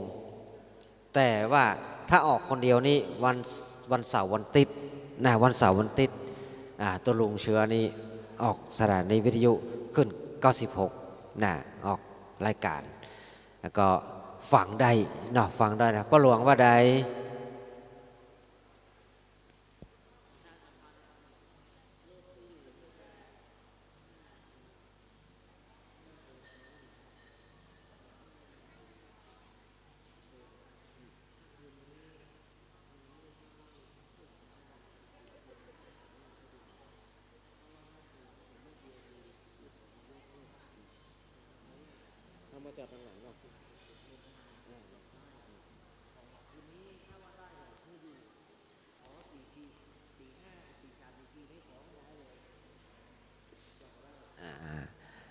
ขอประชาสัมพันธ์จากปหลวงอุทิศจาใจท่านก็ท่านปหลวงก็เปิ้นมาให้ความสะดวกกับบรรดาคณะสัตยาที่เดินทางมารับบุญรับกุศลรับกฐินวัดมอฤษีปากตังสามัคคีเฮาก็ขอประชาสัมพันธ์รถที่มาส่งครูบาอาจารย์ก็ดีรถที่เดินทางมาจากอำเภอต่างๆที่จอดอยู่บริเวณหน้าอุโบสถหรือว่าหน้าข่วงแก้วอารามข่วงแก้วอารามที่บริเวณข่วงแก้วเต็นท์เต็นท์ที่เปิ้นเป็นเต็นท์โรงทานตอนนี้คืนนี้จอดได้อยู่ที่มานอนก็ดีที่มาครูบาอาจารย์ที่มาจำวัดที่วัดมอฤษีจะนอนที่ศาลาธรรมศาลาหลวงพ่อตั้งใจก็ได้หรือว่าจะไปนอนที่กุฏิแต่กุฏินี่บ่ได้ ทำความสะอาดเท่าใดแต่ว่าก็อยู่กันได้อยู่ก็ขอประชาสัมพันธ์เนอะรถที่จอดอยู่หน้าโบสถ์ก็ดีอยู่หน้าเต็นท์ในที่ขวางแก้วอารามวัดมณฑสีเนาะคืนนี้จอดได้เนอะแต่ขอพรุ่งนี้มาเจ้าเนาะก่อนแจ้งสัก4-3 ตี 4ก็ดี ขอให้ย้ายเนอะมันมีที่จอดอยู่ตั้งหลังเนาะพ่อหลวงเนาะมันมีที่จอดอยู่ตั้งหลังวัดตั้งแต่ป่าช้าบริเวณข้างหลังวัดจอดได้หมด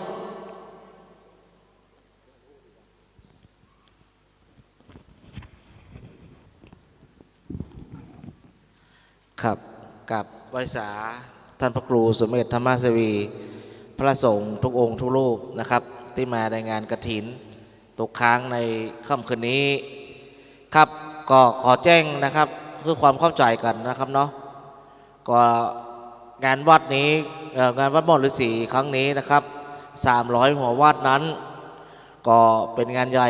นะครับงานใหญ่ก็การจราจรนั้นอาจจะติดขัดนะครับก็ต้องขอสมาอภัยตัวแล้วขอแจ้งให้กับบรรดาพ่อแม่พี่น้องนะครับคณะทาเขาที่มาร่วมกฐินทุกท่านนะครับลานหน้าวัดนะครับหรือว่าลานโบสถ์นะครับลานโบสถ์นั้นจะเป็นของแขก VIP นะครับของท่านนายกองค์การบริหารส่วนจังหวัดเชียงใหม่นะครับรถที่ท่านจอดอยู่นั้นค่ำคืนนี้นะครับแต่จอดได้อยู่ในช่วงนี้นะครับแต่ช่วงเวลาตี 4นั้นนะครับผมขอรบกวนนะครับขอท่านย้ายนะครับย้ายไปอยู่จุดจอดรถที่1นะครับจุดจอดรถที่1เพราะว่าการจราจรนั้นมันจะติดขัดนะครับเพราะว่ารถของท่านนายกนั้นแขกของนายกนะครับ VIP รถก็มาหลายเหมือนกันนะครับรถก็มานักมาหลายนะครับแล้วก็ลานที่หน้าวัดประเดี๋ยวนี้นะครับก็คือที่เรากางเต็นท์อยู่หั่นผมไปดูแล้วนะครับรถก็มีหลายการอยู่ก็ขอเป็นถ้าเป็นไปได้นะครับเนาะค่ำคืนนี้ขอท่านย้ายนะครับย้ายไปลงไปอยู่ที่จุดที่1ข้างโบสถ์นะครับหรือว่าท่านจะย้ายไปช่วงที่ตี 3 ตี 4หรือความสะดวกของท่านนะครับเพราะว่าวันพรุ่งนี้เจ้านะครับตี 3 ตี 4นั้นรถก็ต้องมาแล้วนะครับรถที่จะมารับกฐินนะครับดังนั้นก็ขอความร่วมมือกับทุกท่านนะครับเนาะเพื่อความสะดวกกับเจ้าที่นะครับเพราะว่าลานเต็นท์ที่เฮากางหั่นนะครับจะเป็นลานของโรงทานนะครับจะเป็นลานของโรงทานอย่างไรก็ดีก็ขอความร่วมมือกับบรรดาพ่อแม่พี่น้องอัครศรัทธาทั้ง25อำเภอนะครับที่มาร่วมกฐินนะครับที่มาร่วมกฐินอย่างดีขอนะครับยกย้ายรถของท่านนะครับเอาไปอยู่จุดที่เมื่อได้กำหนดไว้นะครับในลานหน้าวัดเฮานี้กับลานหน้าโบสถ์นะครับจะเป็นลานหน้าวัดนะครับก็คือเป็นลานของโรงทานนะครับลานของโรงทานแล้วลานหน้าโบสถ์นะครับจะเป็นลานของรถ VIP รถของท่านนายกนะครับแขกของนายกที่เปิ้ลจะมาร่วมกฐินเป็นเจ้าภาพกฐินคือกับพ่อแม่พี่น้อง25อำเภอดังนั้นก็ปรับความเข้าใจนะครับความเข้าใจขอความร่วมมือตัวเองนะครับขอบคุณครับพ่อหลวงได้ประชาสัมพันธ์เกี่ยวกับสถานที่เนาะฉะนั้นก็ขอความร่วมมือเด้อกับพ่อแม่พี่น้องคณะศรัทธาได้มาส่งพระเจ้าพระสงฆ์จากวัดวาอารามต่างๆนะครับก็ขอให้ความร่วมมือเพื่อความเป็นระเบียบเรียบร้อยเพราะว่าตังบ้านปากตางสามัคคีก็ดีโดยพ่อหลวงผู้ช่วยชรบคณะกรรมการก็ได้จัดสถานที่แล้วก็จัดความอำนวยความสะดวกให้แก่หมู่คณะศรัทธาพ่อแม่ครูบาอาจารย์พระเถรานุเถระที่เดินทางมาจากที่ต่างๆ มาจากวัดวาอารามต่างๆทั่วจังหวัดเชียงใหม่นะทำด้วยความเต็มใจทำด้วยความเต็มที่ถ้ามันบกพร่องประการใดต่างคณะศรัทธาท่านอาจารย์พระครูสุเมธธรรมเสวีพ่อหลวงอุทิศจาใจพ่อหลวงบุญศิลป์พ่อหลวงสามหมู่บ้านด้วยกันมาให้ความอำนวยความสะดวกให้หมู่เฮาทั้งหลายให้สถานที่ก็ขอความอนุเคราะห์จากบรรดาคณะศรัทธาที่เดินทางมาจากที่ต่างๆเพื่อความร่วมมือตัวยสถานที่เฮาจัดไว้ตั้งหลายที่ข้างหลังวัดเนี่ย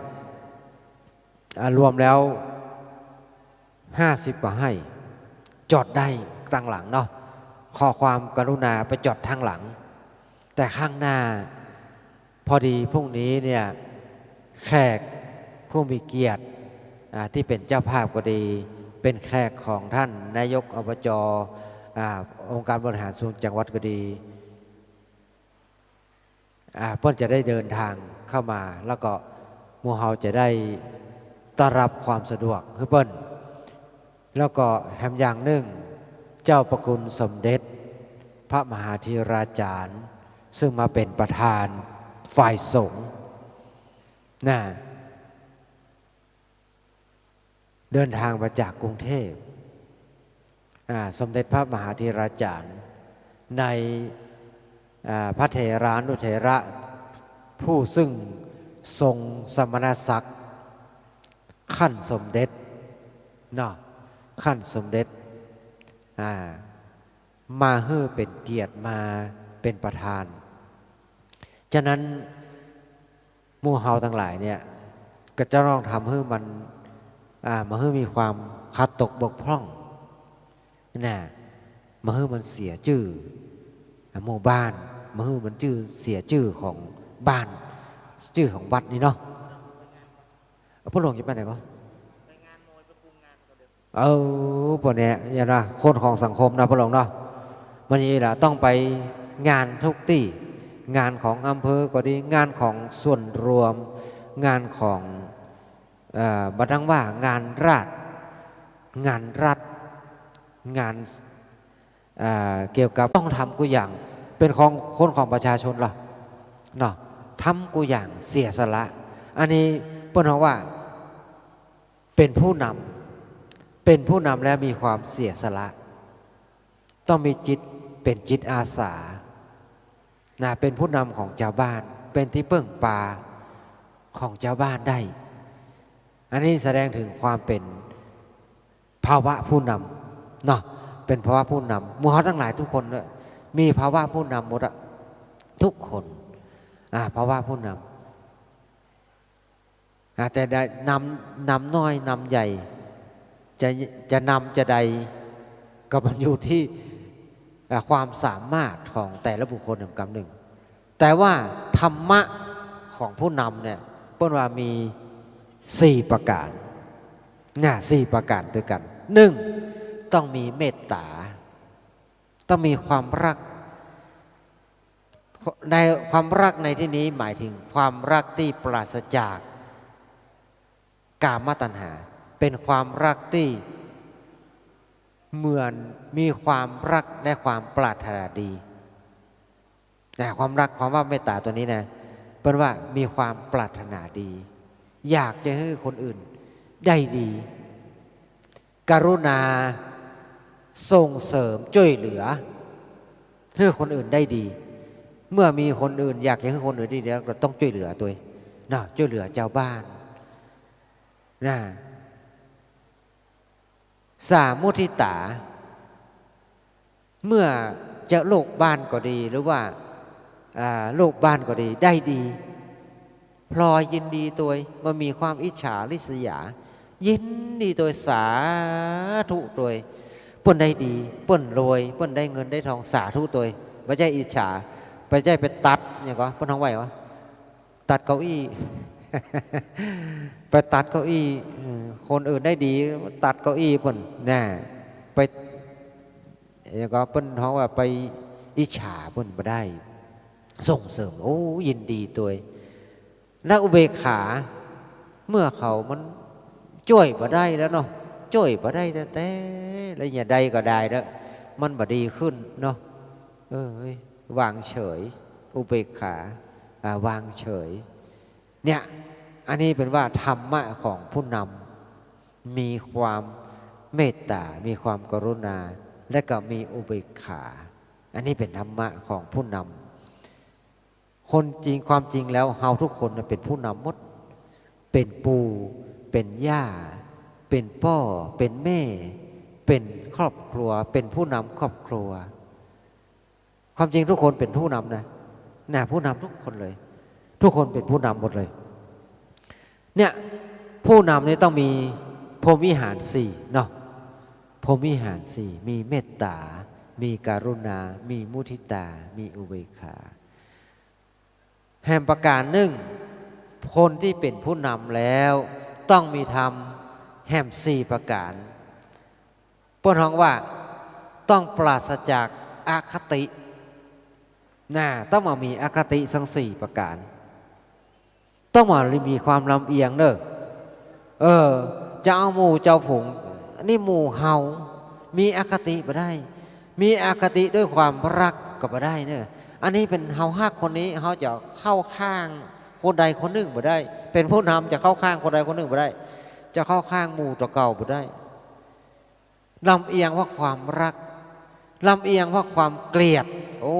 อันนี้มันคนอันนี้มันบ่ใจหมู่เฮาจังมันนี่นะมาช่วยก็บ่ได้เพราะว่าปราศจากอคติลำเอียงเพราะความรักก็บ่ได้ลำเอียงเพราะความเกลียดก็บ่ได้ลำเอียงเพราะความหลงก็บ่ได้ลำเอียงว่าวันนี้เป็นหมู่เฮาบ่ได้เด้อคนจะเป็นผู้นำนี่บ่ได้สักอย่างต้องปราศจากอคติพระหลวงมาแล้วมาเราประชาสัมพันธ์หน่อยครับ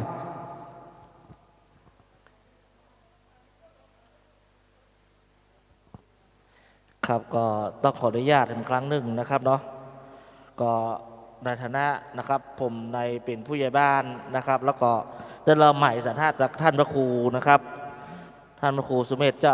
สุเมธธรรมเสวีเจ้าวัดหม้อฤาษีเฮาก็คือที่เฮาได้ผมได้ไปเมื่อเด็กกี้นะครับขอความร่วมมือนะครับเนาะขอความร่วมมือเป็นอย่างสูงเพราะว่างานนี้เป็นงานที่แขกหรือว่าคนผู้มีเกียรติเนาะจะมานักมาหลายนะครับ300หัววัดนี้ถ้าคูณไปนะครับถ้าคูณชาวนะครับก็จะเป็นคนตะไดนะครับแล้วโลดแหมนะครับขอท่านเข้าใจตัวนะครับไม่ใช่ว่าเราจะขาดพื้นที่นะครับแต่ว่าเราต้องบริหารจัดการในบริเวณวัดเราเพื่อมันดีที่สุดนะครับอย่างใดก็ดีก็ขอฝากคือบรรดาพ่อแม่พี่น้องนะครับที่มารับกฐินในครั้งนี้นะครับก็ขอความร่วมมือตัวนะครับหน้าลานพระเจ้าตนจ่ายที่เต็นท์อยู่หั่นนะครับถ้าเป็นไปได้นะครับช่วงค่ำนี้ถ้าท่านออกได้ก็ขอท่านออกไปเลยนะครับออกไปอยู่ตรงนอกนะครับที่ข้างโบสถ์นะครับที่ข้างโบสถ์เลยเพราะว่าวันพรุ่งนี้นะดังชลบกับเปิ้ลมาเจ้านะครับบอกว่าท่านเป็นถ่ายที่ไหนมาอยู่ที่ไหนมาจะห้องหาการนี่มันยากนะครับเนาะก็ขอความร่วมมือเต้เลยนะครับขอความร่วมมือท่านที่รถอยู่ในหน้าลานวิหารพระเจ้าองค์ใหญ่หรือว่าหน้าลานพระเจ้าตอนใจนะครับที่รถจอดที่ข้างเต็นท์หมู่นั้นนะครับขอความร่วมมือเต้เลยนะครับขอท่านย้ายรถของท่านไปจอดอยู่ข้างโบสถ์ไปจอดที่ลานจอดรถที่ผมได้กำหนดไว้นะครับจุดที่1จุดที่2จุดที่3จุดที่4นะครับแล้วก็ลานหน้าโบสถ์นะครับลานหน้าโบสถ์นั้นเป็นลานของ VIP ลานของเจ้าภาพนะครับของนายกองค์การบริหารส่วนจังหวัดเชียงใหม่ท่านพี่ชัยเลิศพงศ์อดิศรนะครับที่ผมได้จัดไว้นั้นเป็นลานรถของ VIP ท่านมารับกฐินนะครับ ท่านก็ได้รับประโยชน์จากท่านได้รับบุญนะครับเนื้อบรรดาบุญของท่านนายกพิชัยเลิศพงศ์อดิศรนะครับก็ขอความร่วมมือท่านนะครับเอารถย้ายออกไปที่ไปเป็นที่จุดที่ผมได้ตั้งไว้เขียนไว้นะครับเพราะว่าวันพรุ่งนี้มันจะสุลมุนวุ่นวายนะครับอย่างแมลงนี้นะครับสุลมุนแขกยังมานักมาหลายเตื้อนนะครับแค่หัววัดเอาต้นหรือว่าเอาเครื่องกฐินมาแล้วยังสุลมุนแล้วนะครับแต่วันพรุ่งนี้คณะสัทธานะครับหลายที่จะมายิ่งจะปวดหัวกับเจ้าหน้าที่ชลบนะครับนั้นขอความร่วมมือของท่านทุกท่านนะครับที่เอารถมาจอดในบริเวณที่ผมได้กำหนดไว้นั้นขอย้ายให้ผมกรรมนะครับขอเป็นบุญช่วยกันกรรมนะครับขอเป็นบุญช่วยกันกรรมนะครับในเมื่อท่านมาเอาบุญแล้วก็ขอเป็นบุญช่วยผมกรรมนะครับขอบคุณครับ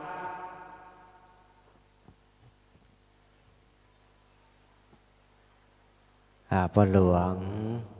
อุทิศจาใจได้ประชาสัมพันธ์ขอความร่วมมือกับคณะสัทธาเนาะขอความเมตตาเนอะขอความเมตตาจะไปโคดจะไปเกลียดกันเพราะว่าถ้าเราไม่ได้ทำตามที่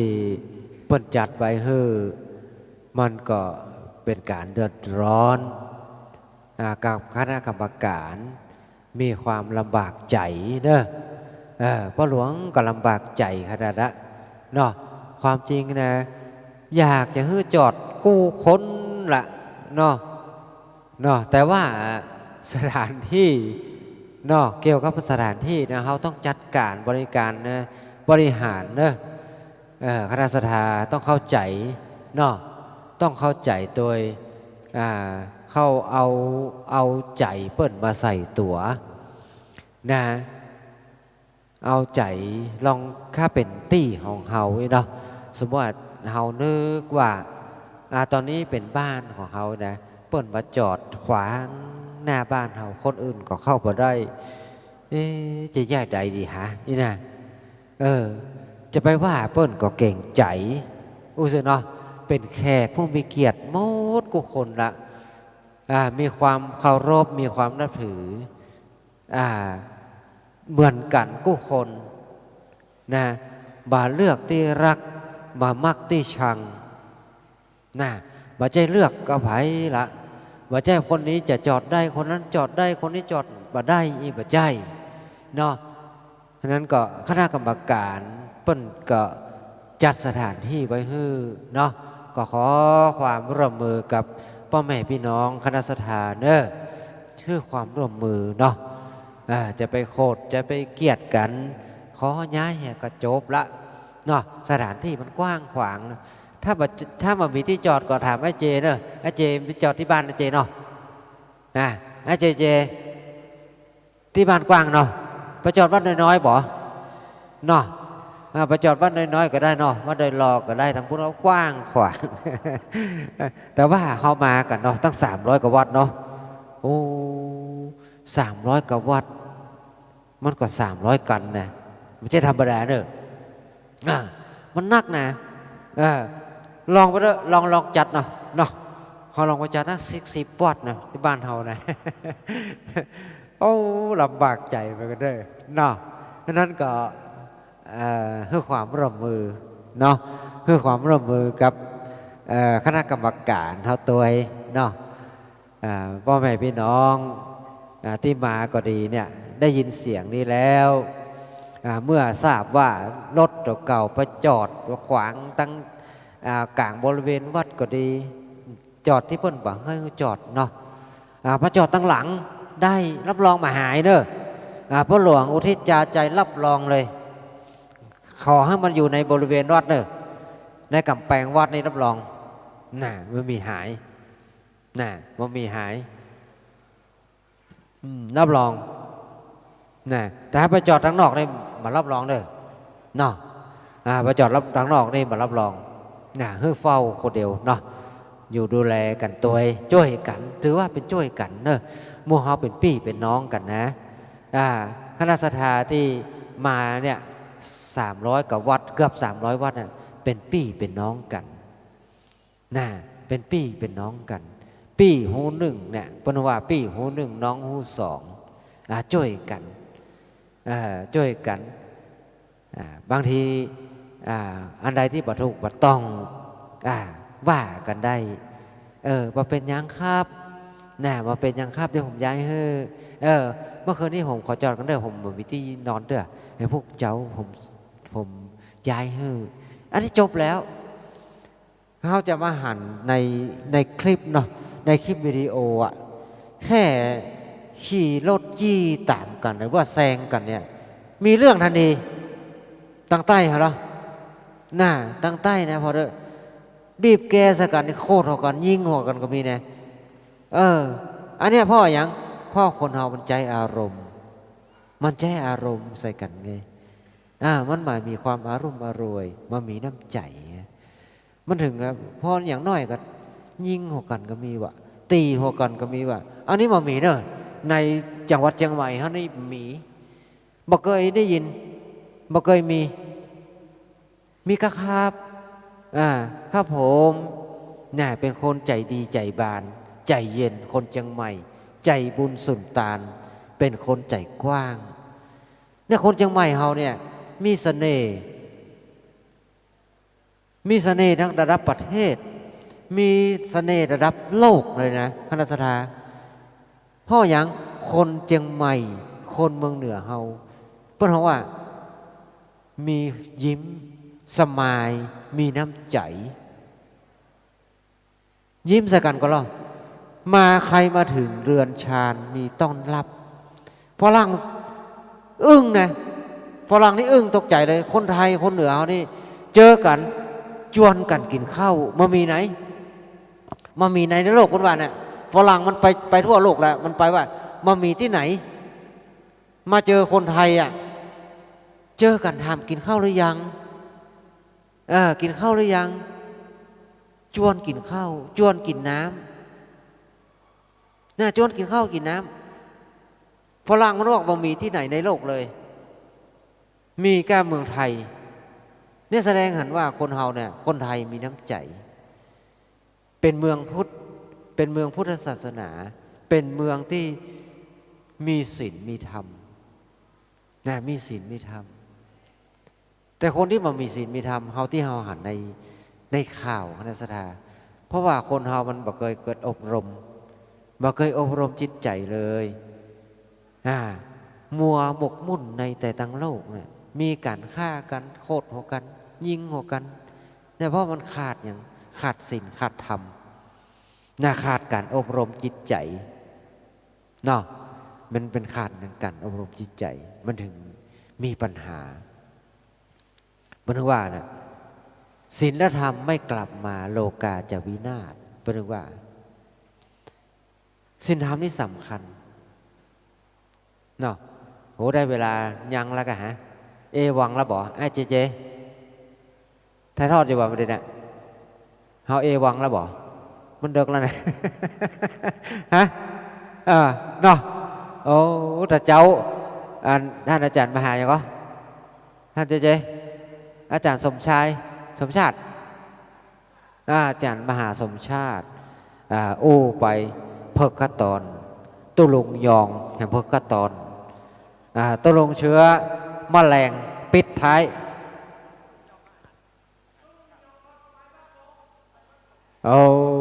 เปิ่นติดภารกิจติดภารกิจเนาะจะแต่งตั้งเป็นพระครูแล้วเด้อพระครูชาปนกิจสงเคราะห์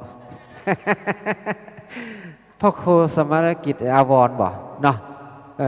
พระครูสมณกิจอย่างก็ชาปนกิจอาวรณ์ด้วย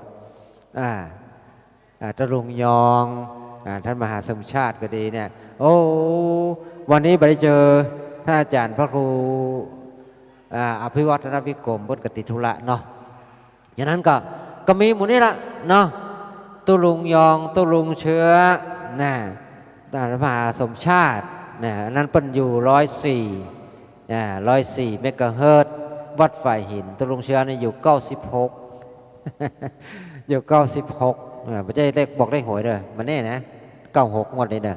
เนาะนั่นแหละโอ้วันนี้ท่านอาจารย์พระครูสุเมธไม่ยอมรับไม่ยอมนอนไม่ยอมไปไหนเพราะตรวจการตรวจงานวันค่ำวันค่ำหน้าอนุโมทนาหน้ายินดีหน้าเคารพเลื่อมใสหลวงพ่อเพื่อความเมตตาเพื่อความอนุเคราะห์เมตตาหมู่เฮาจัดสถานที่ทอดกฐินสามัคคี296 วัดตอนนี้นะมี296 วัดขาดไป3 วัดจะถึง300นะท่านอาจารย์พระครูสุเมธหลวงพ่อนิวัฒน์พระครูสุเมธบอกว่าผ้าห่มเนอะคนที่นอนวัดเนอะอยู่ในวิหารเนาะท่านอันนี้เป็นเจ้าหน้าที่เนาะอันนี้เจ้าหน้าที่วัดฝ่ายหินก่อนนั่นนะอันนี้เจ้าหน้าที่ของคลื่น104 เมกะเฮิรตซ์วัดฝ่ายหินของท่านพระครูท่านสมุวิทยวัฒน์เนาะวิศวัตรอัน104 วัดฝ่ายหินโอเคเนาะเอามาต่อนี่กันบ่ โมมาเมินแล้วเด้อเนาะแต่เจ้านี่เขาปล่อยท่านอาจารย์มหาสมชาติเต็มตีเนาะต่อจากนั้นตุลุงยองเนาะตุลุงยองประเดี๋ยวตุลุงเชื้อเด้อตุลุงเชื้อโมต่อเดี๋ยวเอาเจเนาะเจเป็น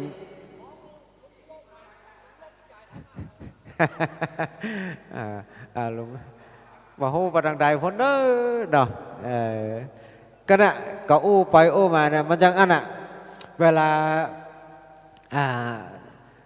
องค์ไหนเป็นคนอีเนาะเปิ้นจะเปิดโอกาสให้เนาะเปิ้นเปิดโอกาสให้เต็มที่เลยเอาจนใกล้ว่าเอาจนใกล้ว่ามาฮ้องแหกกันนี่ตึ้งมันยังว่าเนาะตึ้งมันยังกันเนี่ยอย่างตัวลุงเชื้อแมลงเนี่ยเข้าไฮแซบตึ้งมาพอเลยนะแต่เจ้าเขาก็ปล่อยเขาเนาะปล่อยเขาโม้เต็มที่เนาะนายเจเนาะไอ้เจอยู่104เหมือนกันเนาะขึ้นสีขาวเนาะเป็นเจ้าหน้าที่ไอ้เจรู้จักกันจัดดีแล้วก็เจ้าหน้าที่ของคลื่น104 เมกะเฮิรตซ์ของวัดฝ่ายหินตัวน่ะขออนุโมทนาเนอะมาออกคลื่นเสียงออกคลื่นเสียงประชาสัมพันธ์ให้หมู่เฮาคณะสัทธานักศีลนักบุญได้รับทราบได้รับข่าวบุญกุศลในการ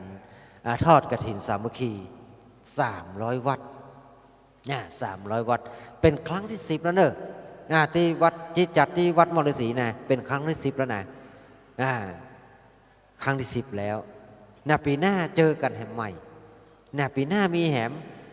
ปีหน้ามีแหมฉะนั้นหมู่เฮาคณะสัทธาจากอำเภอต่างๆเนาะถ้าบ่ได้ฮับปีนี้หรือว่าปีไหนก็ตามบ่ได้ฮับกฐินเนาะบ่มีเจ้าภาพรอฟังข่าวเนาะ104 104 เมกะเฮิรตซ์ตัวลงเชื้อกับประกาศประชาสัมพันธ์เหมือนกันแล้วขึ้น96ขึ้น96นี่ประกาศของวัดพระธาตุเจ้าดอยสุเทพขึ้น96กับประกาศเรื่องข่าวบุญข่าวกุศลกับกฐินสามัคคีเฮาเหมือนกันตอนแรกได้ยินข่าวว่า200 วัดตอนแรกนะเพิ่นเอา200 วัดนะเอาไปเอามาจดไป300 ป่าย300 กว่าวัดท่านนายกตอนแรกเพิ่นมีเพิ่นปวารณาเนาะเพิ่นขอสัก200 วัดว่ะกลายเป็น300 กว่าวัดมโหเจใดจำเป็น เออจำเป็นฮักพี่ก็เจ็บท้องฮับน้องก็เจ็บใจจำเป็นได้เอาหมด300 กว่าวัดมีกี่วัดเอาหมดนะจำเป็นให้ส่งเสริมอนุเคราะห์สงเคราะห์วัดวาอารามต่างๆให้มีความเจริญรุ่งเรืองในผู้บวรพุทธศาสนาส่งเสริมกิจการของคณะสงฆ์อันนี้จะถึงจะหันถึงความเป็นภาวะผู้นำส่งเสริมกุยังบอกว่าทางด้านศาสนาจักรและอาณาจักรบริหารงานเกี่ยวกับงานบริหารบ้านเมืองทำให้พ่อแม่พี่น้องได้อยู่ดีกินดีอยู่มีความสุขความเย็นใจพร้อมกันนั้นกับบาละทางบุญตุงกุศลบาละทางพุทธศาสนาพุทธศาสนานี่เป็นที่เปิ้งของเรื่องว่าเป็นว่าเป็นผู้นำในด้านจิตวิญญาณเป็นจิตวิญญาณพี่น้องศรัทธาทรัพย์สินเงินทองเขาเปิ้งได้เฉพาะเวลาเขาใจเขาจ่ายเขากินเขาบริโภคใจเงินใจทรัพย์สินเงินทองได้แต่ว่าเมื่อบุคคลมีความตุกใจมีความบ่สบายใจมามีที่เปิ้งเว้งว้างมาหูจะไปเปิ้งปลาในด้านจิตใจดังไหนวัดวาอารามเท่านั้นเนี่ย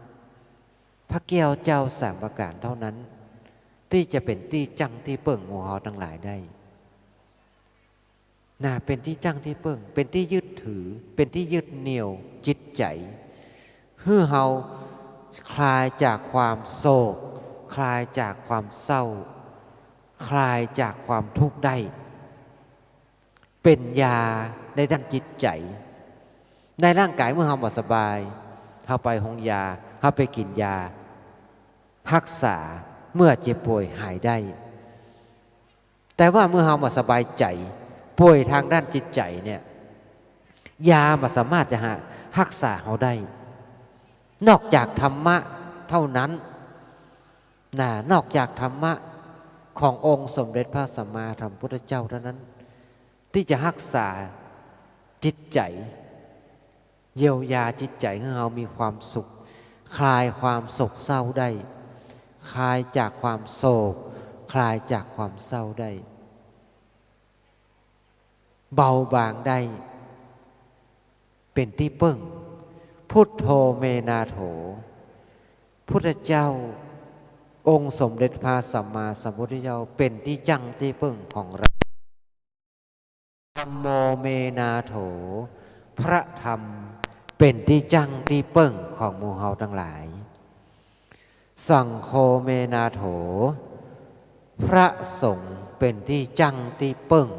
ของหมู่เฮาทั้งหลายมามีที่จังที่เปิ้งอะหยังทุกสิ่งทุกอย่างในโลกนี้เท่ากับพระแก้วเจ้ารัตนสามประการเท่านั้นอัปปมาโนพุทโธคุณของพระพุทธเจ้ามามีที่สุดมามีที่ประมาณธัมโมเมนาโถพระธรรม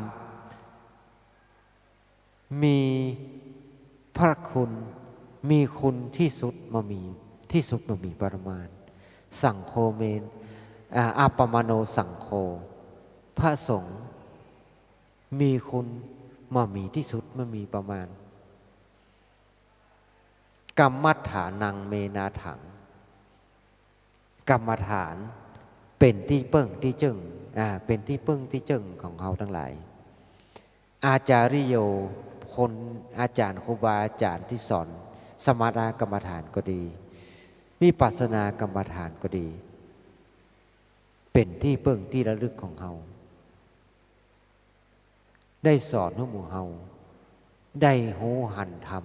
ได้หูหันแสงสว่างที่หมู่เฮาจะได้น ไปประพฤติปฏิบัติ ไปใจในชีวิตประจำวันของหมอทั้งหลายทำให้เกิดเป็นจิตเป็นบุญจิตเป็นกุศลจิตเป็นที่บริสุทธิ์เมื่อบริสุทธิ์แล้ว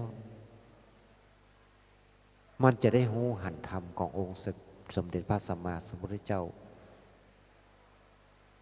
เมื่อบารมีเฮายังมาถึงเตื้อนะโอ้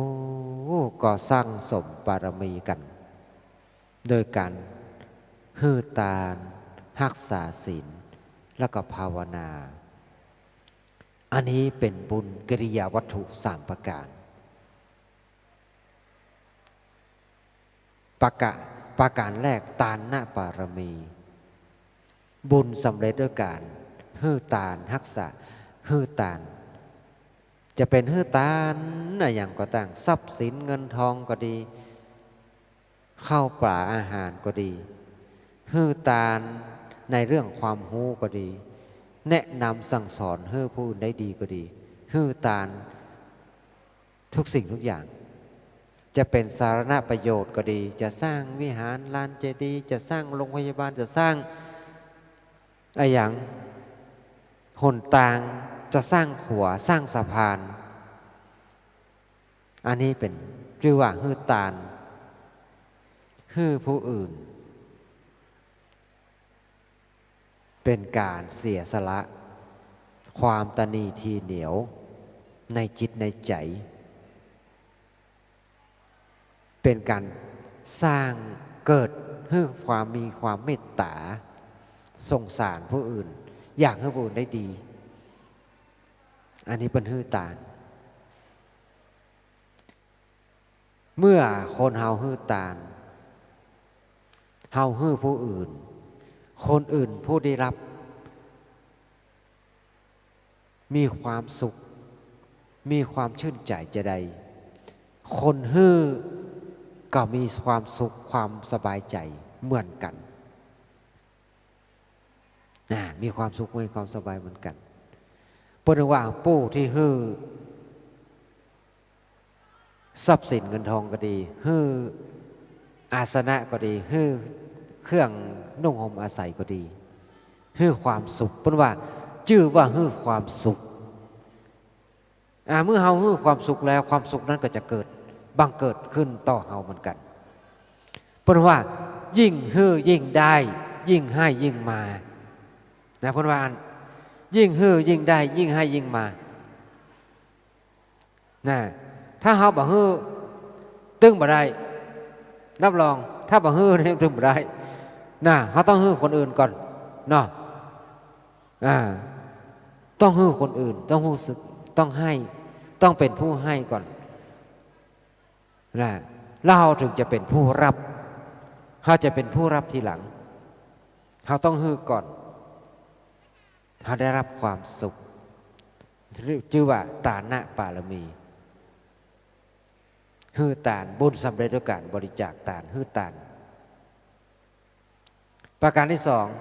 บุญสำเร็จด้วยการมีศีลฮือมีศีลศีลห้าคนจะมีความสุขได้ก็เพราะศีลคนที่จากสวยจากงามก็เพราะศีลศีลทำมือสวยให้งามเลยศีลทำมือหอมมีชื่อเสียงฟุ้งกระจรไปไกลก็เพราะศีลถ้าภัยมันมีศีลนี่เสียชื่อมันมีชื่อมันมีเสียงเกิดชาติหน้าชั้นใดก็ดีเนี่ยคนมีศีลนี่จะคนงามเนอะเกิดมาชาติหน้านี่งามถ้าคนมีศีลเมื่อใดนะถ้าคนมีศีลเกิดชาติหน้าเมื่อใดงามทันทีรูปหล่อสวยแน่นอนมีโภคทรัพย์สี่เลนะโภคสัมปทาศีลทำให้เกิดโภคทรัพย์ได้สี่เลนะพุทธิยันติศีลนี้จะทำให้ถึงพระนิพพานได้ตัสมาสีลังวิโสทะเยศีลนี้วิเศษที่สุดอันนี้คนมีศีล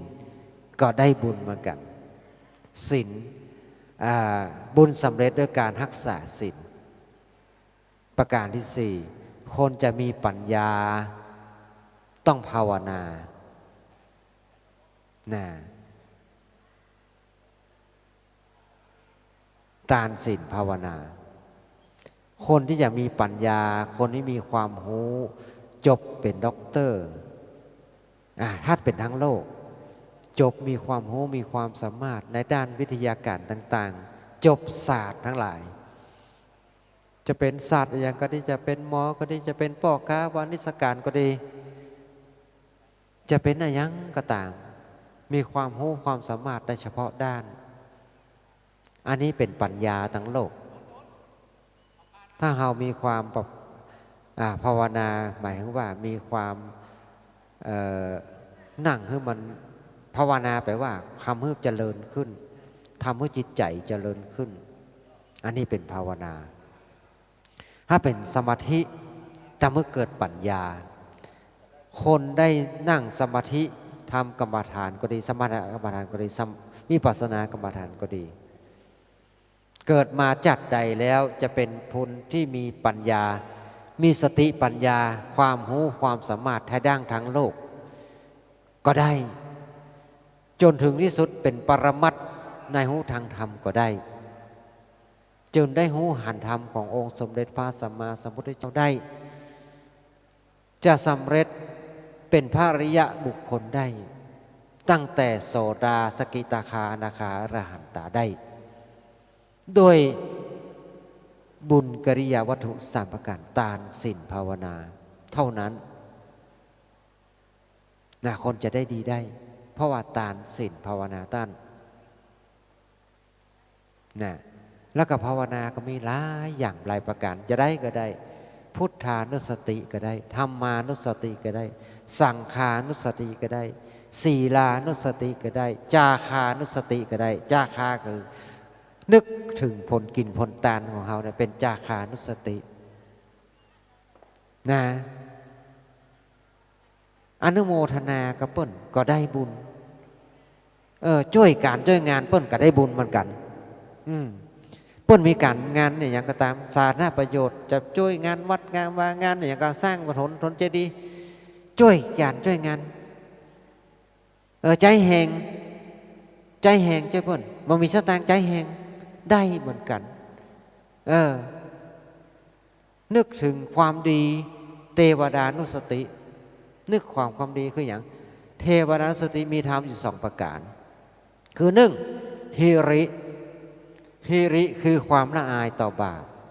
ความชั่วทั้งหลายมาทำโอตัปปะความเก่งกลัวต่อบาปมาทำ2ประการนี้เป็นเทวดาได้นอกจากตารักษาศีลภาวนาแล้วถ้ามี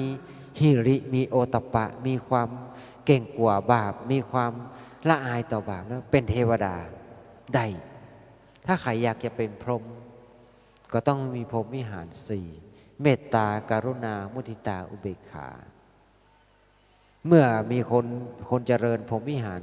4จะเกิดอานิสงส์ถึง11ประการด้วยกันมี11ประการด้วยกันสุขขังปฏิพุชตินอนก็เป็นสุขตื่นก็เป็นสุขนอนก็เป็นสุขตื่นก็เป็นสุขเทวดาก็รักษาเป็นที่ฮักของมนุษย์ทั้งหลายเป็นที่ฮักของมนุษย์ทั้งหลายสัตราวุธทั้งหลายมาสามารถจะให้พานเราได้คนมีพรหมวิหาร4หน้าตาผู้มีพรหมวิหาร4ย่อมผ่องใสมุขวันโนหน้าตาผ่องใสกาลังกาโรติเมื่อทำการกาละตายบัลหลงมามีการหลงพมะโรโคปโคโหติ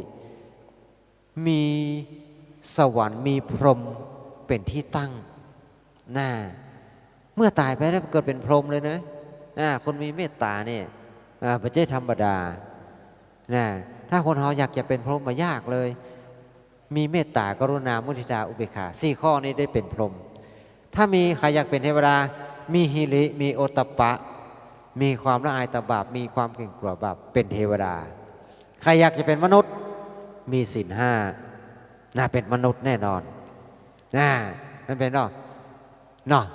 ไม่เป็นนะโอ้จบแล้วกันบันนี้ครับเจ้าหน้าที่ป้าใดถ่ายทอดอยู่การประเด็นไหนเนาะโอ้โหมนเลยเนาะสงสัยจะได้ยุติเหตุการณ์นะฮะเนาะก็ขอยุติเนอะเพราะว่ามันดึกแล้วเนาะก็ขออนุโมทนากับคณะสัตยาทั้งหลายที่ได้ฟังคลื่น104 เมกะเฮิรตซ์วัดไฟหินก็ดี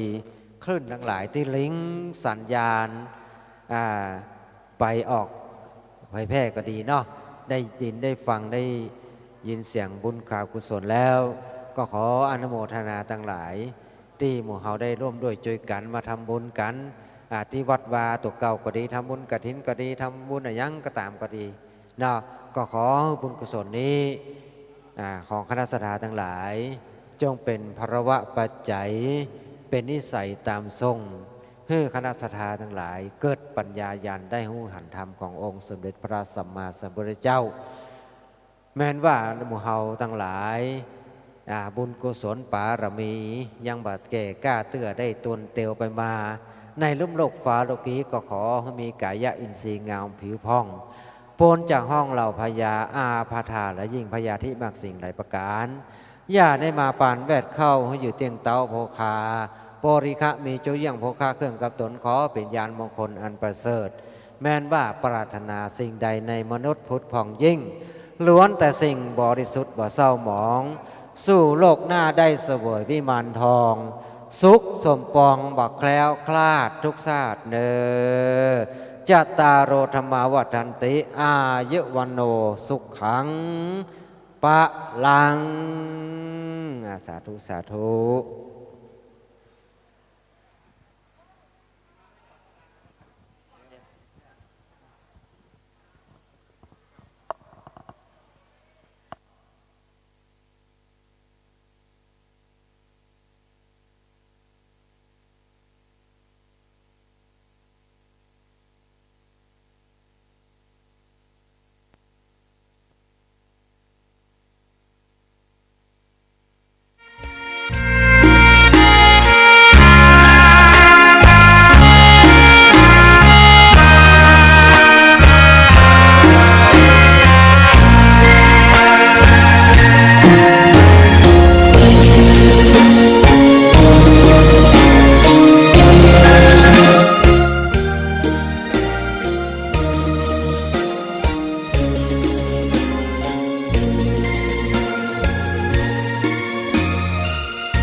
ดอกบัวดอกหนึ่ง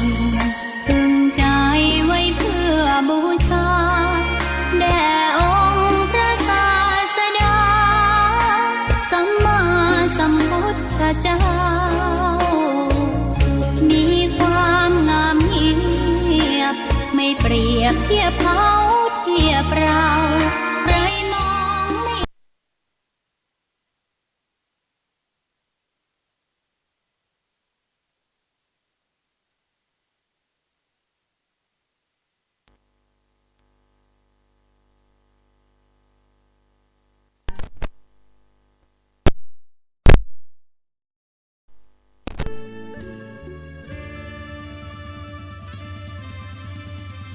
เชิญมาปฏิบัติเข้าวัดก่อนสา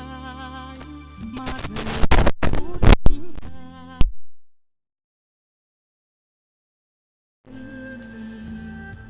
มาลองเรียนรู้มุ่งสู่นิพพานร่วมกันธรรมะจะพาสุขสันต์คืนวันปล่อยวางภายใน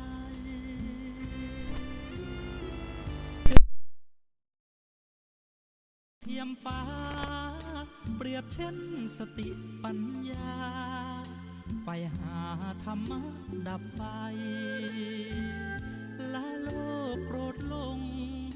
ปลดปลงยามคุณร้อนใจกราบพระพุทธครั้งใดอธิษฐานไปสายกลางทางตรงภิกษุทรงดีท ท่านชี้หนทางสว่างทำใจให้ว่างเห็นทางหายโลภโกรธหลงท่านคอยช่วยเสริมให้เพิ่มคุณธรรมมั่นคงเพื่อให้สมประสงค์ดำรงในพุทธคุณ เสียงเพลงหวานแววบอกแนวทางมาหลักธรรมพระพุทธศาสนาภาวนาเป็นบุญสูงสุดอยากจะเชิญชวนส่วนเกินไปใช้สร้างบุญพระธรรมจะนำใจคุณร่วมบุญที่วัดแห่งนี้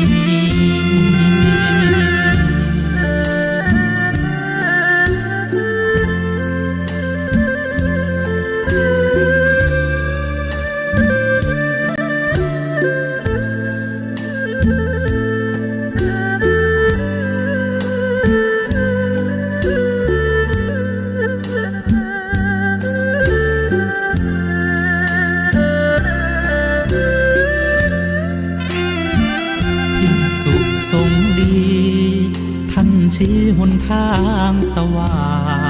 งทำใจให้ว่างเห็นทางหายโลภโกรธหลงท่านคอยช่วยเสริมให้เพิ่มคุณธรรมมั่นคงเพื่อให้สมประสงค์ดำรงในพุทธคุณเสียงเพลงหวานแววบอกแนวทางมาหลักธรรมพระพุทธศาสนาภาวนาเป็นบุญสูงสุดอยากจะเชิญชวนส่วนเกินไปใช้สร้างบุญพระธรรมจะนำใจคุณร่วมบุญที่วัดแห่ง